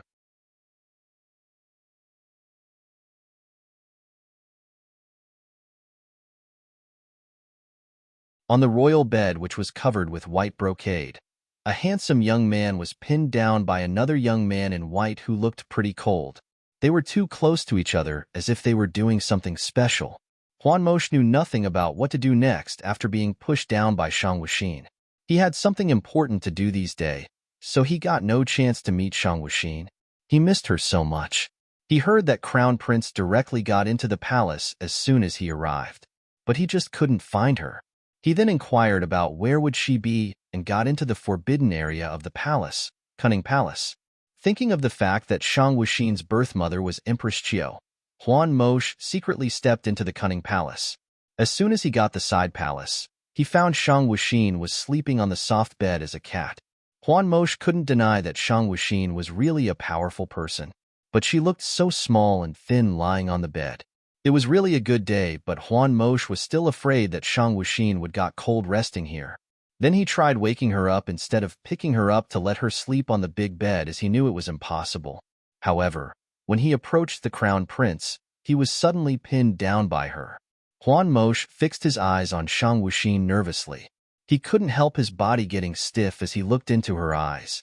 The deep dark eyes were peaceful and filled with complex emotion. Shang Wuxin kept them on him, as if she was looking at someone else. Hatred, sadness, as well as sorrow could be seen in the eyes, which made Huan Mosh felt so painful in his heart. He cared about the young man who looked so powerful in front of him.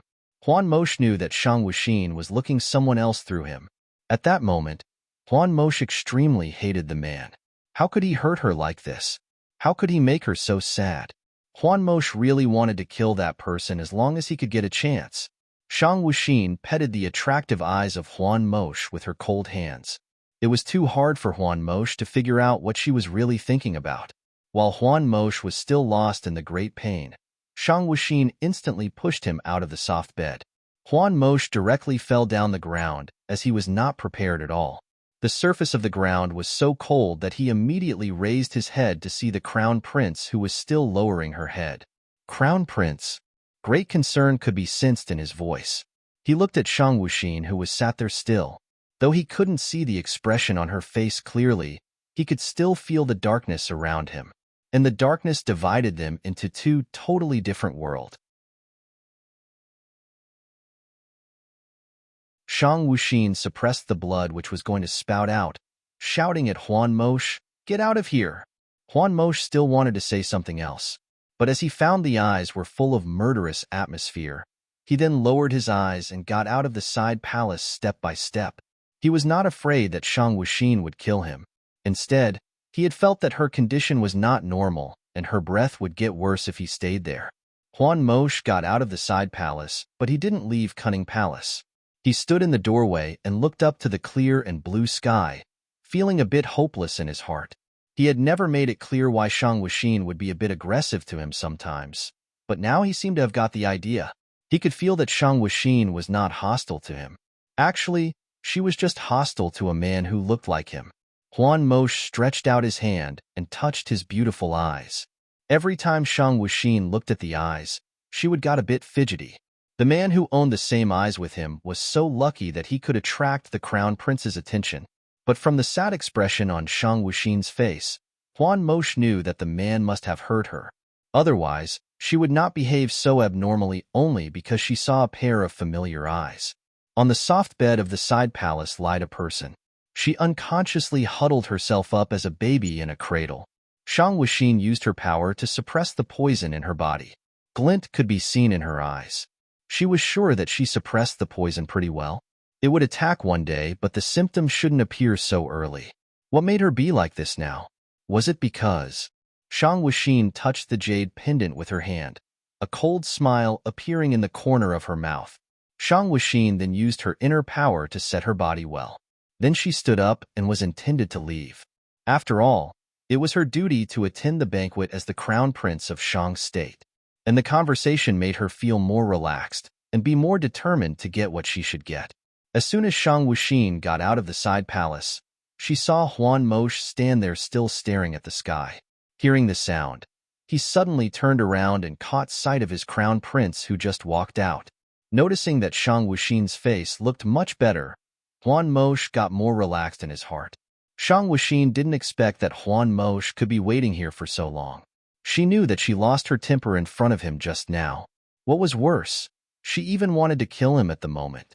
If Huan Mosh resisted or attacked her, things wouldn't pass so easily today. Crown Prince. Huan Mosh smiled to her warmly as if nothing had happened. Shang Wuxin nodded and then left the Cunning Palace. However, Huan Mosh, who stayed at the place, slowly changed his face. The The smile gradually disappeared, and his expression then got bitter.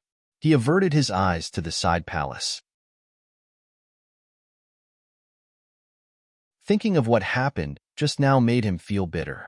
As Shang Wuxin prepared to go to the hall in which the banquet was going to be held, she happened to meet Nangong Qian and Nangong Lian, who were following a eunuch to the hall. They all left a good impression to each other, so they nodded to each other and then walked to the banquet hall. Nangong Lian kept talking on the road while the other two people gave no response and showed no expression. Just as they passed the imperial garden, they met a girl who fell down on the ground herself. Shang Wuxin then looked carefully and found that her sister was so careless that she twisted her ankle. Shang Qimi wore a green yarn dress with moon-white outer garment, holding a light yellow shawl on her arms.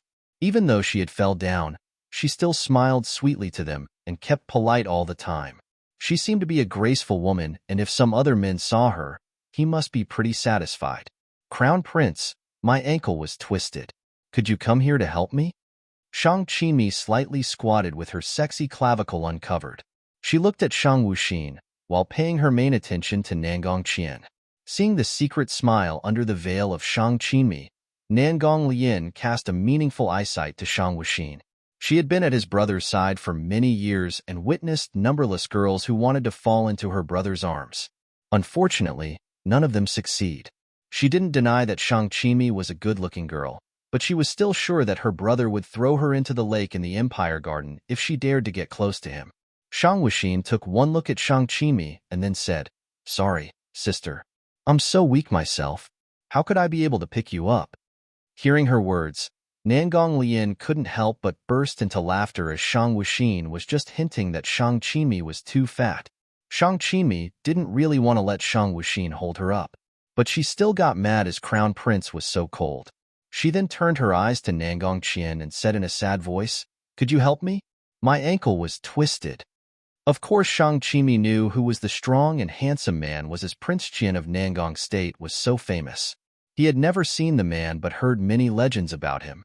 Only when she met the man did Shang Qimi knew there could be such a powerful and cold man in the world. It would be lucky for her to marry such an outstanding man. Nangong Qian just felt funny for the words that Crown Prince Shang just said. He never expected that the woman would ask him to pick her up. Knowing the woman was Crown Prince Shang's sister, and he was in Shang State now, he didn't kill her. But he still answered her with a cold tone. "Who are you? How dare you let me pick you up?" Nangong Qian then threw his purple sleeve behind as if he saw something dirty. Shang Qimi's eyes got immediately red and wet as she heard the insulting words. She had thought that she would be refused by Prince Qian. But it never occurred to her that he not only refused her, but also insulted her. Shang Qimi noticed that some maids in the Empire Garden was laughing in secret. She had never been insulted like this. "Crown Prince Shang, is she your sister?" Nangong Lian asked deliberately. Then she scornfully looked up and down Shang Qimi, who was squatting there, adding, "I just find all girls in Shang State were dressed conservatively. How could the princess get out with such a set of clothing? If I wear like this, I would be punished severely by my brother." Nangong Lian then pointed at the clavicle and breasts which nearly showed out. "We just have the same father," Shang Wuxin said indifferently. She would prefer to kill her as she was so stupid. Her life would be more peaceful without her. Then they passed Shang Qimi and walked away. Nangong Lian was so naughty that she stepped on the hemline of Shang Qimi. Nangong Lian kept his face still, but Shang Wuxin realized that Nangong Lian was really naughty. Her character was totally different from that of his brother. At the moment, Shang Qimi stood up and fixed her eyes on the three people who just left, eyes and heart filled with rage. Actually, she hated Prince Qian, but she hated her brother more. She always led a free life and could get whatever she wanted. However, as Shang Wuxin got powerful, neither her mother nor her brother had ever got any benefits. Her life got worse at the same time. In her eyes, the Crown Prince was the unbeatable rival for them. If Shang Wuxin didn't exist, Emperor Shang hadn't arrived when they got into the hall. As Crown Prince, Shang Wuxin needed to receive Nangong Qian and Nangong Lian, so she led them to her seats. Seeing that all officers had arrived, Shang Wuxin realized that Nangong Qian was really powerful. She tried hard to keep her mind clear and sat on her seat still. However, her body was still shaking and sweats had appeared on her back. "Damn it!" cursed Shang Wuxin. At the same time, she saw Shang Qimi, who came there late. Noticing that Shang Qimi walked to her seat, picked up the cup and then slightly touched the wine with her nail, Shang Wuxin lowered her eyes with a smile curving her lips. If someone saw the smile on her face, he would know how strange the smile was. Soon after that, a maid served Shang Wuxin with a cup of wine, and Shang Qimi, who stood at a distance, looked at her nervously. She saw Shang Wuxin pick up her wine, but meanwhile, the crown prince suddenly averted her eyes to her, and there seemed to be something different in her eyes. Shang Qimi felt a bit scared. She wanted to stop as she realized that her plot might go wrong. But Shang Wuxin had drunk the wine at the moment, leaving her no time to do that. Then Shang Qimi could do nothing but see her drink the wine on purpose. With a puff, a gust of blood spurted from the mouth of Shang Wuxin, who was sitting on the upper right place of the hall. Crown Prince. Huan Mosh and Lung Yufeng quickly got close to her with great concern. So did Nangong Qian and Nangong Lian. "Emperor is coming." A loud voice came from the doorway of the hall.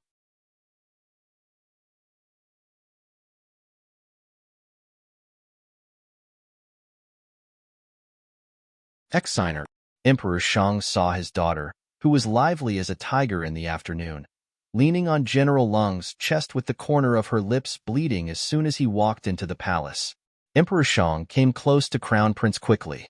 He seemed to see the picture when his empress passed away.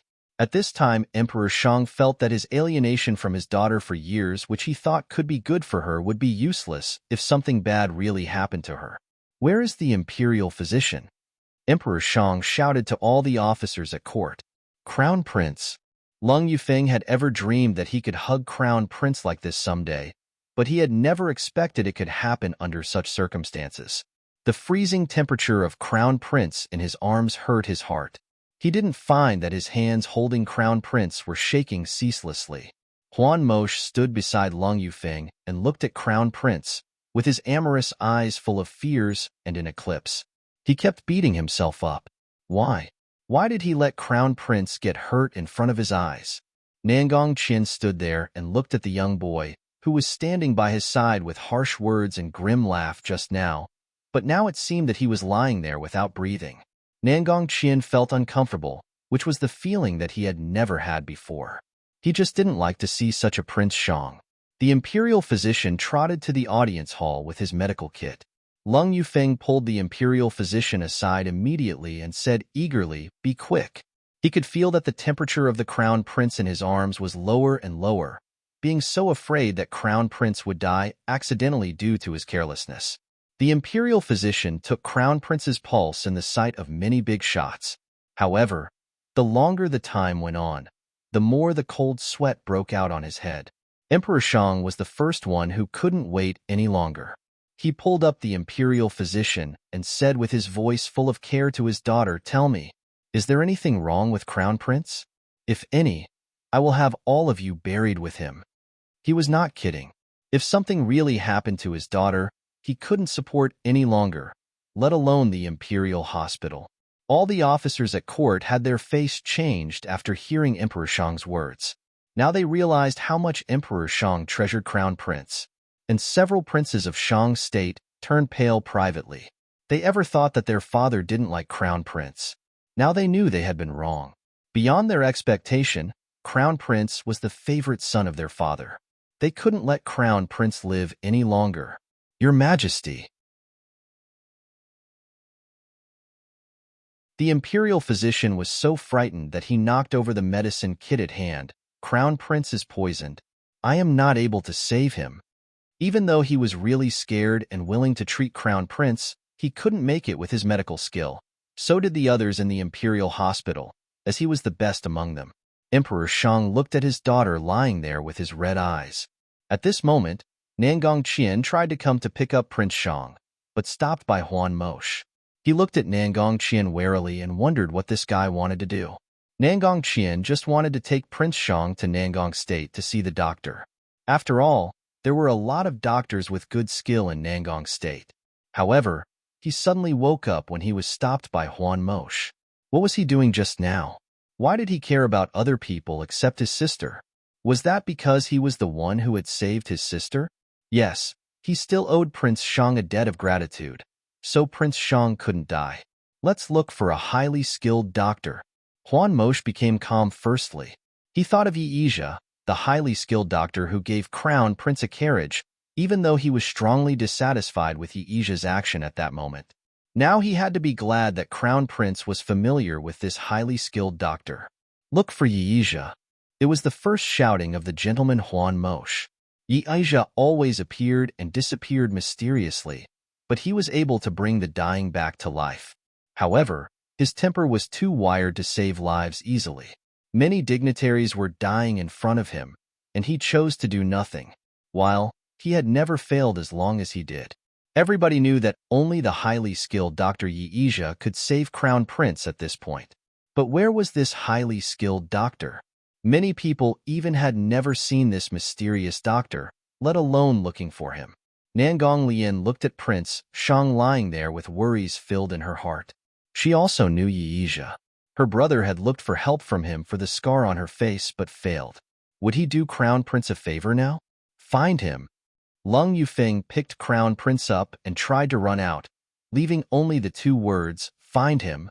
When everyone felt hopeless, Eunuch Su ran into the palace. "Your Majesty," said he with excitement, "the doctor is in the mansion of Crown Prince now. He is waiting for curing Crown Prince." Everybody was shocked by Eunuch Su's voice. Lung Yufeng hastily carried Crown Prince and ran to his mansion immediately. Huan Mosh followed Lung Yufeng and looked at the comatose Crown Prince time and again. Nangong Qian said to Emperor Shang with a smile, "Crown Prince and I are like old friends from the start. Now he is not good. I should come to see him. I beg your pardon for my leave." He left for the mansion of Crown Prince with Nangong Lian, who had already been impatient. Emperor Shang also wanted to see his daughter with them, but he couldn't leave. Not only was the freedom fettered by the throne, but the heart. Nonetheless, Emperor Shang decided not to conceal his love to his daughter from now on. He would stay with her no matter how it turned out. Minister Bai. Emperor Shang hid the worries and anxiousness in his eyes and became a trenchant emperor again, the king of Shang state. "I am here." Minister Bai came out and went down with the expression of integrity, but full of respect to Emperor Shang. "Investigate it carefully," Emperor Shang said with a king's rage. "I want to see who dared to persecute Crown Prince in this imperial palace. I am not dead yet. Crown Prince can't be poisoned by you." Emperor Shang glanced at his sons and daughters with depression in his heart. They really couldn't tolerate Xiner. Well, just took it as if he had never had these kids. He loved all of them, but Xiner was his favorite. They were not at all comparable with her. "I got you." Minister Bai knew that Emperor was really in anger. The victimizers must be dead, whether they were princes/princess or emperor's consorts. Shang Qinmi began to tremble when she looked at his angry father and thought Crown Prince's sight before he started to drink the poisonous wine.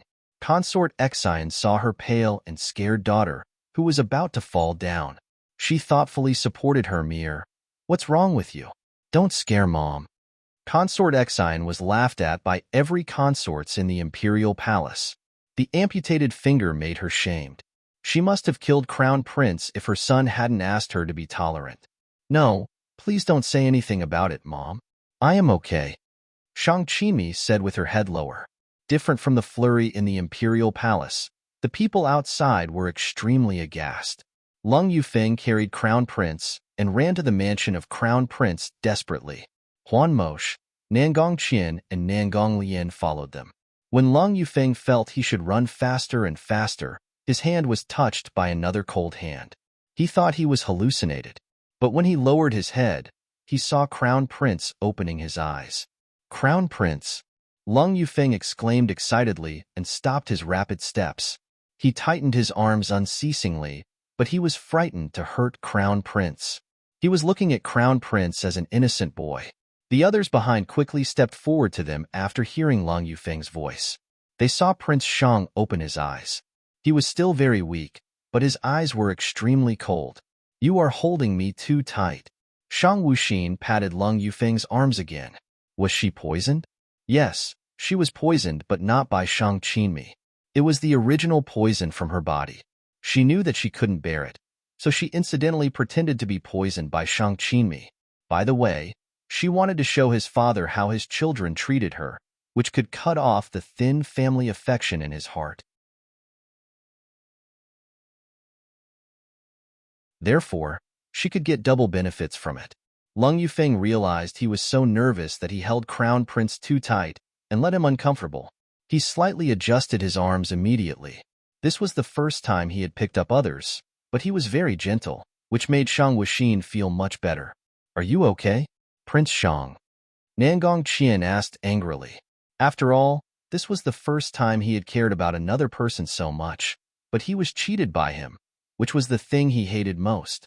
What was more, the feeling was out of control. Shang Wuxin shook her head out of discomfort. I will not be so weak if I am okay. It's true that I am poisoned, but not about to be dead, she said and glanced at Lung Yufeng. He got her and continued his step to the mansion of Crown Prince. Nangong Qian felt a fit of rage in his heart. He stopped and didn't want to go to the mansion of Crown Prince. Now that Prince Shang would not be dead, it was no necessary to go with them. However, when he saw his sister running to the mansion of Crown Prince, he persuaded himself that his sister was not safe there. He had to go with her. Lung Yufeng carried Shang Wuxin back to the mansion of Crown Prince. All the people in the mansion were very surprised and scared, but they became calm quickly as they had experienced a lot with Shang Wuxin. Wu Wei said to Lung Yufeng, General Long, please put Crown Prince down. Dr. Yi was already there. Wu Wei and others were quite clear that Crown Prince didn't like other people entering his bedroom palace, but now they had to let Dr. Yi enter. Wu Wei knew that it would be okay if Crown Prince blamed him, as life was much important than these habits. Wu Wei and Wu Ju supported Crown Prince to enter into the bedroom, and Dr. Yi was already sitting in the outer room with the little fox squatting on his shoulder. It looked very complacent, but it got off from Dr. Ye's shoulder rapidly when seeing the weak and insensible Crown Prince and squeaked incessantly. They stayed around Crown Prince after puting him on the bed. Get out! Yi Yi's voice was soft but indisputable. Neither Wu Wei nor Wu Ju moved. However, Yi said, Your prince can't wait anymore. If you insist, I am not sure if I can save him or not. Wu Wei and Wu Ju thought for a while and got out the bedroom, but they gave Yi a warning look when they left. Yi looked at Crown Prince lying there. He really had not seen him for a long time. He grew up without any desires and had no interest in anything. He was envied by others, but he felt very sad. He had no feeling or emotion, as he desired for nothing. However, this Crown Prince was an exception. He was the only color of his life. He must grasp it. Yi reached Crown Prince and tried to take his pulse, but saw the insensible Crown Prince opening his eyes, which were neither as sophisticated as in Fengzhou City nor as confident as in daily life. The eyes were full of killing intent and chilling like a sharp knife or incisive sword.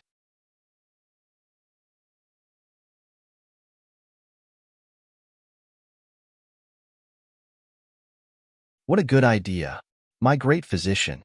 Looking at Yi who was sitting by the bed, Shang Wuxin had a strange look.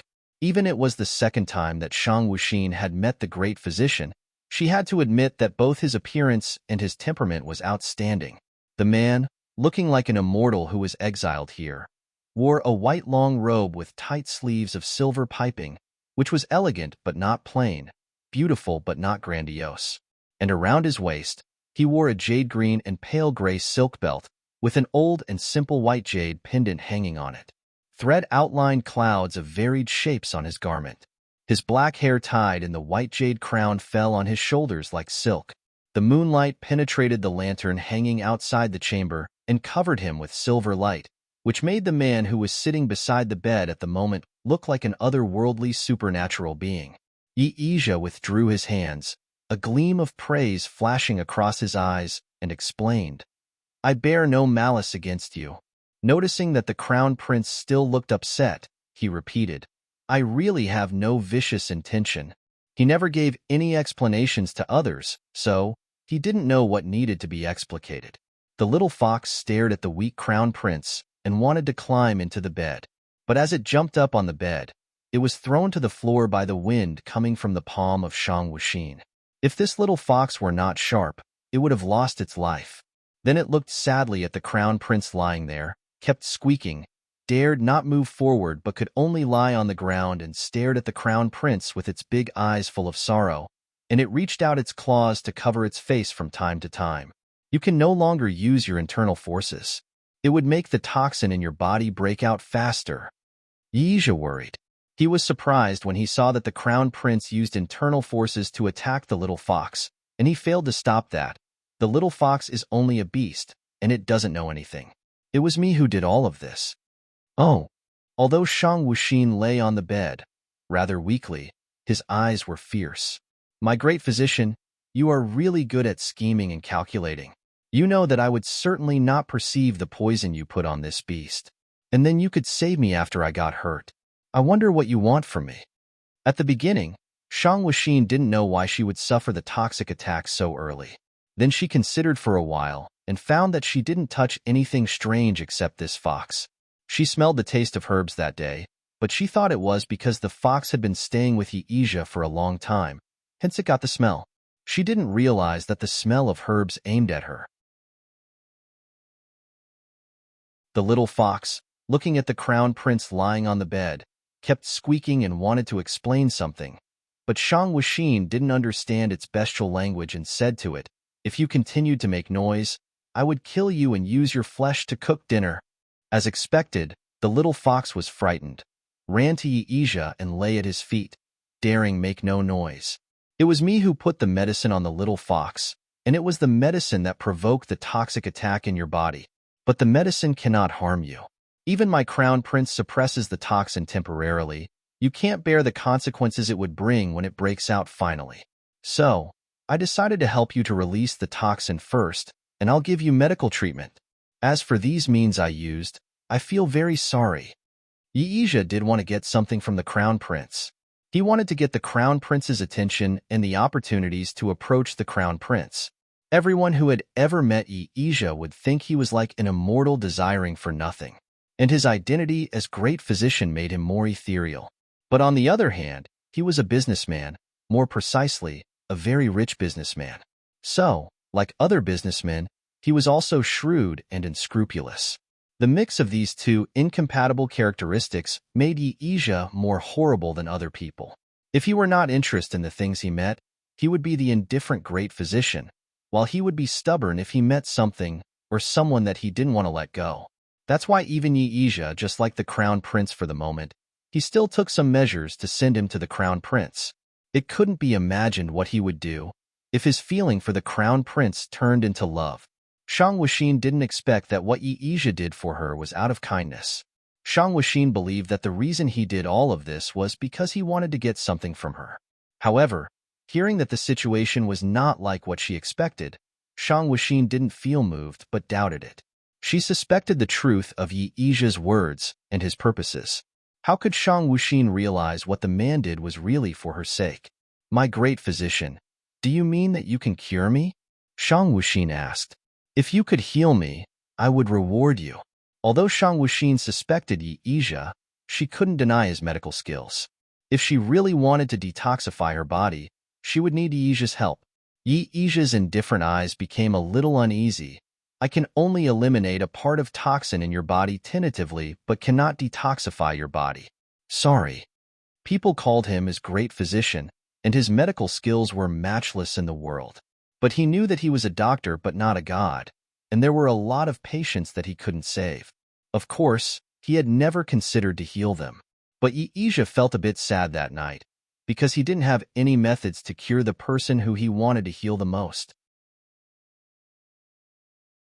The crown prince inherited the toxin from his mother. It had been lurked in her body for many years and had never been treated. That the crown prince was still alive was a blessing. However, Yizha was determined to figure out the toxin in the crown prince's body. Otherwise, his life would become a sleepy backwater once again. It was the second time that Yizha had said sorry. Shang Wuxin waved her hands, knowing that no matter what happened, she shouldn't jump to conclusion, and as she would need the great physician's aid to detoxify her body, she couldn't offend him. "My crown prince, please let me take your pulse," Yeija said. Shang Wuxin moved her wrist slightly but still reached out her hand. Although she had practiced the method, which could lead to the disorder of her pulse, she still felt a little nervous before Yeija. Nevertheless, she had to take her chances. Yeija stared at the crown prince's slender, white and jade-like wrist, and when he touched the crown prince's soft skin, he felt his heart miss a beat. The crown prince's pulse was in a mess. Yeija found that the toxin suppressed for a long time had become more serious. Luckily, he appeared. Otherwise, the crown prince would die several years later. For the moment, what he needed to do was to nurse the crown prince's body, detoxify her body little by little, and finally find the antidote. Yeija's mind was so chaotic that he neglected something.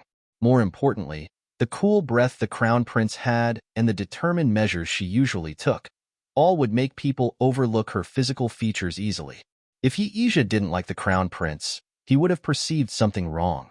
However, as Yeija thought the crown prince was male beforehand, he didn't doubt the crown prince's gender, and neither did the others. "My crown prince, the toxin in your body is of high toxicity. I will live in the mansion of crown prince and treat you these days. Please allow me to stay here, my crown prince."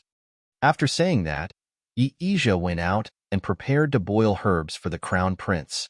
As for whether the crown prince would agree, Yeija knew very well that the crown prince would consent. That was not because the crown prince was afraid of death, but the crown prince needed to stay alive. "Okay, sorry to trouble you," Shang Wuxin said, and then closed her eyes. As her body was in bad condition, if she had not insisted to keep awake, she would have passed into a coma. So, after the issue was settled, Shang Wuxin lost consciousness at once. Yeija glanced at the crown prince in a coma and hurried to go out to boil herbs. And the little fox jumped on the crown prince's bed, hung on the bedstead and stared at the crown prince. Only by then the little fox could approach the crown prince it liked, while in normal times, it couldn't touch her even once. When Yeija walked out the crown prince's resting palace, he saw the crowd standing outside. Seeing Yeija out, Wu Wei and Wu Ju hurriedly prepared to enter the crown prince's chamber, but they were stopped by Yeija. "Now, the crown prince is weak. We'd better do not bother him. The crown prince should take the medicine as soon as possible." Then he handed the prescription to Wu Wei and Wu Ju. "What happened to the crown prince?" Huan Mosh asked, with his eyes looking at the resting palace but seeing nothing. Although Lung Yufeng didn't ask anything, he had been frowning and his hands had been clasping tightly. Nangong Qian looked normal, but he paid all his attention to Yeija, and it was the first time that he had waited here patiently for something not associated with official business, but for the safety of a crown prince of the other country. "Come on, what happened to the crown prince Shang?" Nangong Lian murmured. She had met so many handsome men that day. She thought that her elder brother was the most beautiful man in the world. So, she was surprised when she saw the crown prince Shang.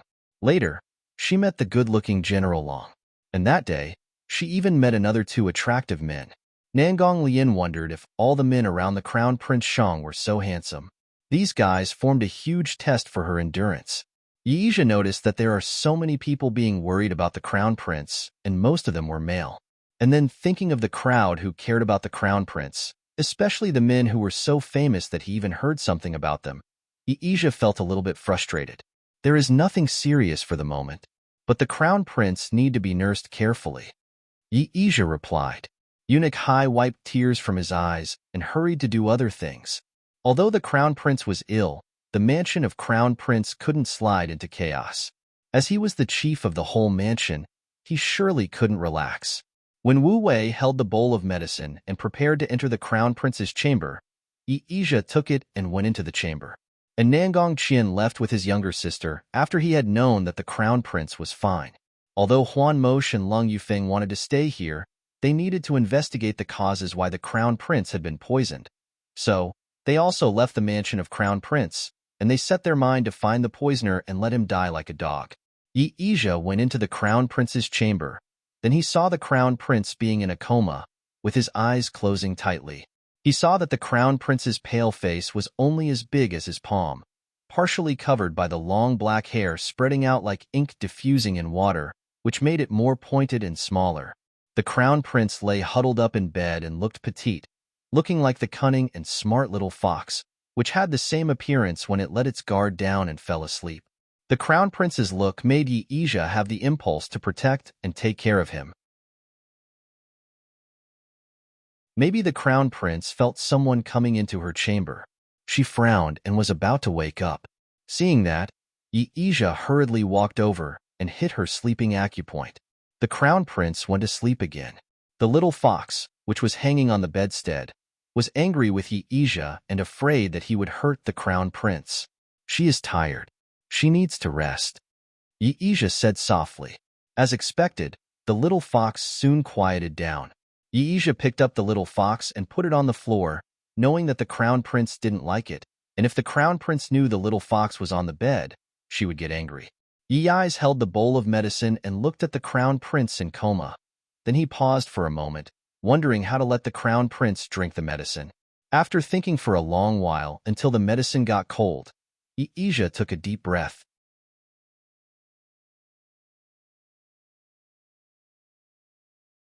Yeeja's lips covered Crown Prince's pink lips, which were coolish but incredibly soft, just like the cotton candy. That made Yeeja open his eyes wide and swallowed the decoction he prepared for Crown Prince. Yeeja still put his lips on Crown Prince's without leaving. He could smell the fragrance when Crown Prince breathed and see his white and smooth skin, which made he feel that the decoction he drank just now was scorching hot. He stood up and left Crown Prince hurriedly with a reluctant sight on the pink lips. He kept the decoction in the month once again after becoming calm, and covered Crown Prince's lips again. But Crown Prince pursed his lips together. Yeeja had to force open them slightly and forwarded the decoction in his month to Crown Prince, seeing Crown Prince drink up all of them. Yeeja looked at the comatose Crown Prince. He put out his tongue quietly and licked Crown Prince's lips, and then all of his body reddened suddenly with storm surging in his eyes, which seemed to swallow everything. Yeeja kissed Crown Prince on his lips soundlessly after licking for a long time. He kissed him gently with earnest and piety, as if he was looking for something carefully, again and again. His kiss was inexpert and soft without any skills, which was as light as butterfly wings. He just kept touching repeatedly and carefully with his instinct. However, when he tried to open Crown Prince's lips, he found that the comatose Crown Prince frowning. He was so frightened that he left with Qing Kung, a kind of Chinese ancient kung fu, more specifically lightness skill, that enables people to move quickly like flying, and flew out of the mansion of Crown Prince as if he had seen a ghost.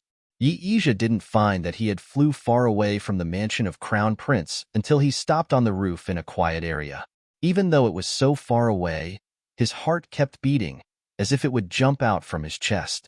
As long as he stopped, he could recall the soft and sweet in Crown Prince's lips, which were better than any delicacies and made him cannot help sinking with the feeling of keeping the kiss all the time and swallowing them into the belly.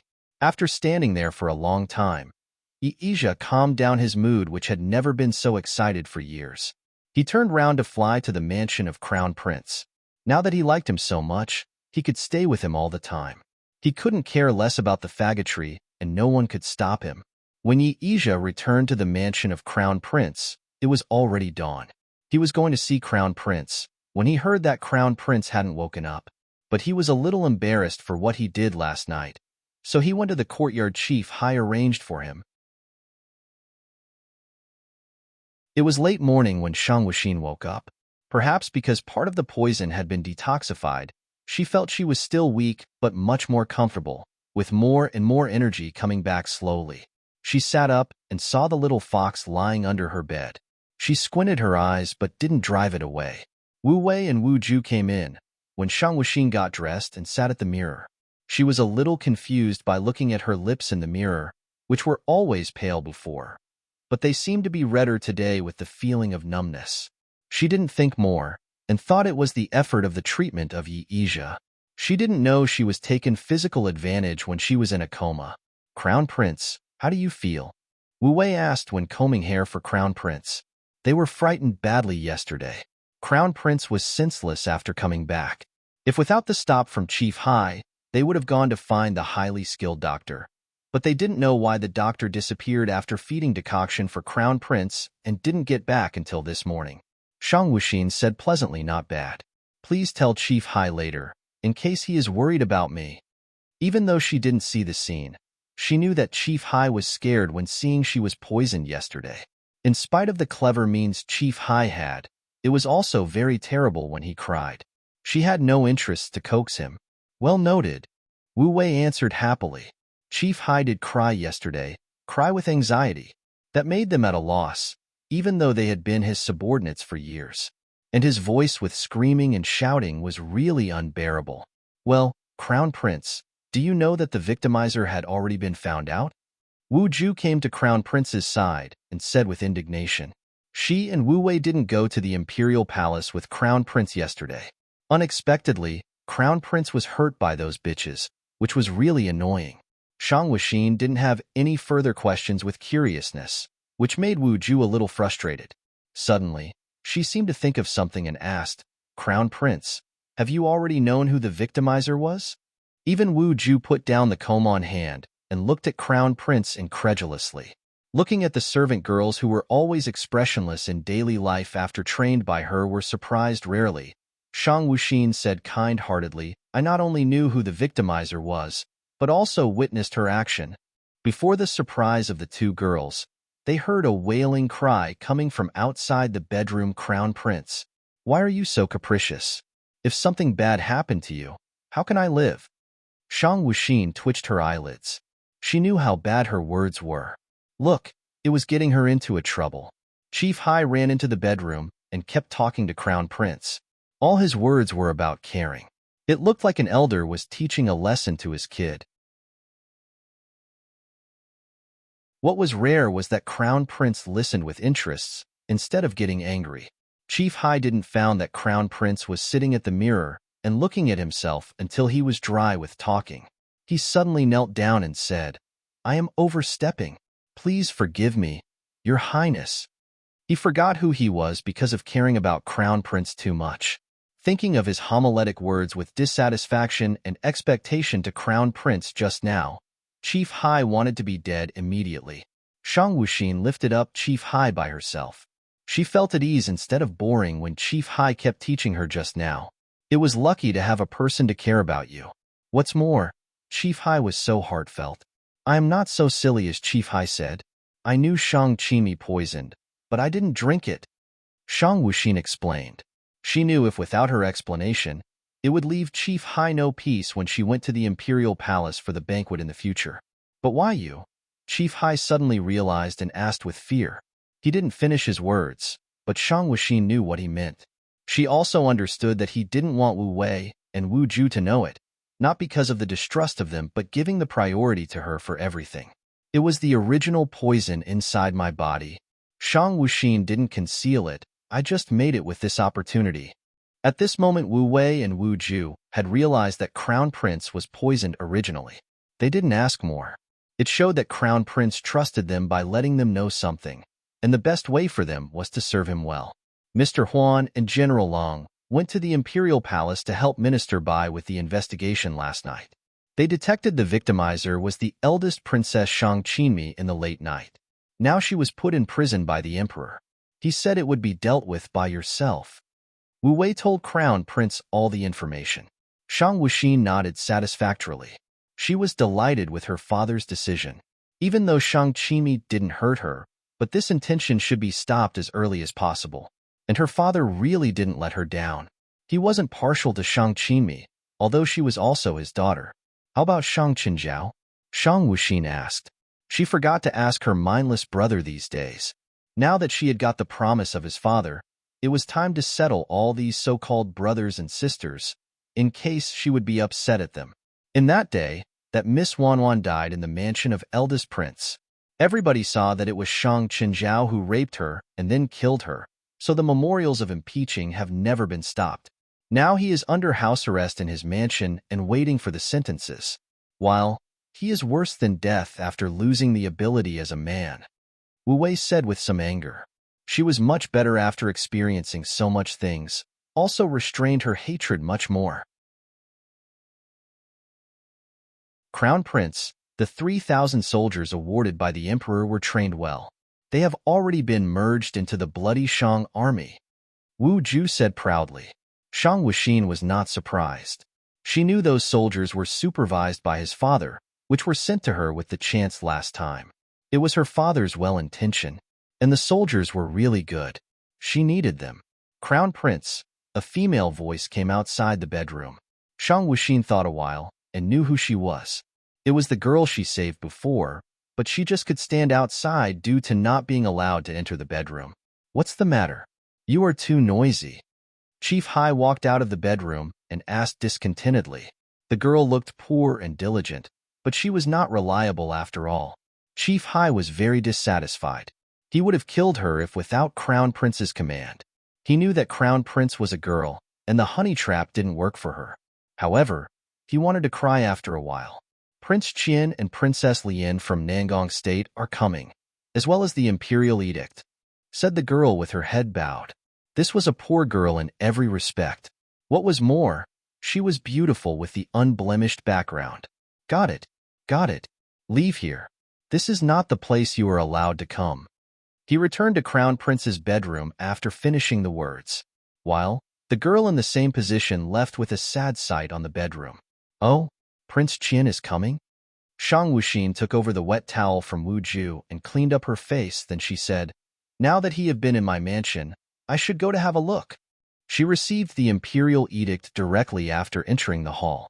It declared that Prince Qian and Princess Lian would live in the mansion of Crown Prince during the period they were in Shang State. After the eunuch finished the announcement and left, Shang Wuxin sat on the host's seat.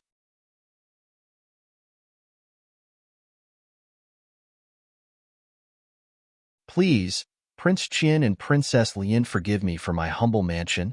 Shang Wuxin sat on the host's seat and looked at the two people below. She was sure that it was not the decision of his father. It should be the idea of Prince Qian. What was his intention to live in her mansion? Shang Wuxin was not at ease to have such a dangerous guy in her mansion. Sitting there in purple with black hair, Nangong Qian was very handsome.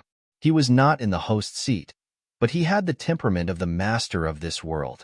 With his eyebrows raised slightly on his handsome and vigorous face, he looked confident as if nothing could bother him. The bright and indifferent eyes became warmer because of Crown Prince's recovery. His unique good looks made others shocked and deeply impressed. Prince Shang is joking. I love here. Nangong Qian tasted the tea, which was really good although it was not the best. He came back to the imperial palace of Shang State yesterday, but felt something hard to let go all the time.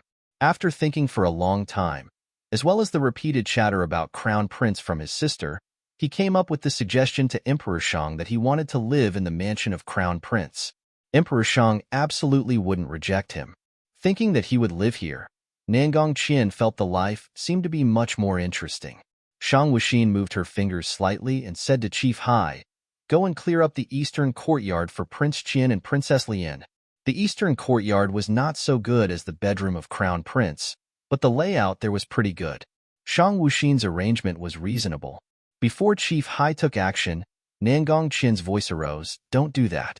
I think the courtyards beside Crown Prince's bedroom are okay. I will choose one to live. He got the basic understanding of this mansion of Crown Prince last night. Of course, he didn't mean to pry the layout of the mansion of Crown Prince. It was because of his position, which let him carefully observe and acquire the things everywhere he located, just for unexpected needs. The mansion of Crown Prince covered a wide area, and Crown Prince's bedroom palace was the biggest and most luxurious. There were 5 other courtyards of different sizes around. Even though they were very simple, Nangong Qian didn't care at all. Nangong Lian took a look at her brother with gratitude. She thought he lived in the mansion of Crown Prince for her, and now he even chose to live close to Crown Prince. She was very clear that her brother was hard to get along with. So she didn't expect that her brother did so because he had interests in Crown Prince. She silly thought her brother loved her so much. Shang Wuxin nodded and agreed. Sorry to let Prince Qian and Princess Lian wronged. She asked Chief Hai to bring them to pick the courtyards after finishing her words. No need to monitor Prince Qian.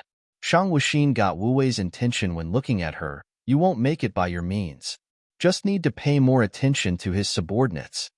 Wu Wei nodded. Wu Ju asked with some misgivings, does this Prince Qian have no friendly intention? There had been lots of extraordinary guys entering the mansion of Crown Prince, but Wu Ju knew Prince Qian was special. The most special about this man was that he was the prince of Nangong State, who should have the fateful hostility towards Crown Prince. Shang Wuxin kept silent. It was hard to guess the intention of Nangong Qian, but at least he wouldn't be a big threat to her at this moment. What was more, here was the mansion of Crown Prince in Shang State. It would be bad for him if Nangong Qian planned to do something. He was just the prince of Nangong State, rather than the emperor. As far as she knew, Nangong State was not so peaceful as it presented. It's time to go to the imperial palace to see my eldest sister. Shang Wuxin stood up and left her mansion with Wu Ju. At this moment, Nangong Lian had been hanging out in the mansion of Crown Prince. But she was not an indiscreet girl. She was just strolling in the garden or something and never got close to the confidential place such as study. Nangong Qian walked in every courtyard of Crown Prince's bedroom palace with the guidance of Chief Hai. He stopped to look at the one in front of him and said to Chief Hai, I will live here.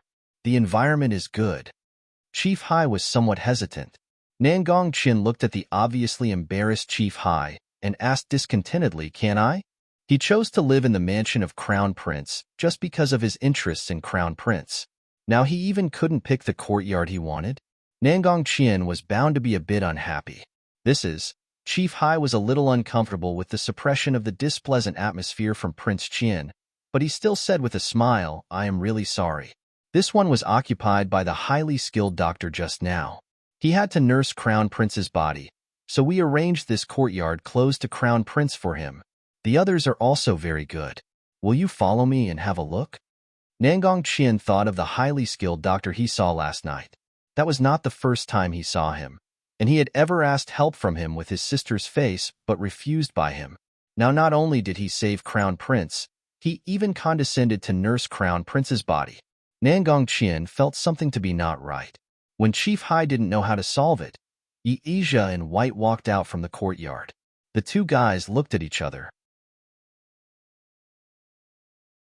One in white like a fallen fairy was in the courtyard, and the other one in purple like a king was outside.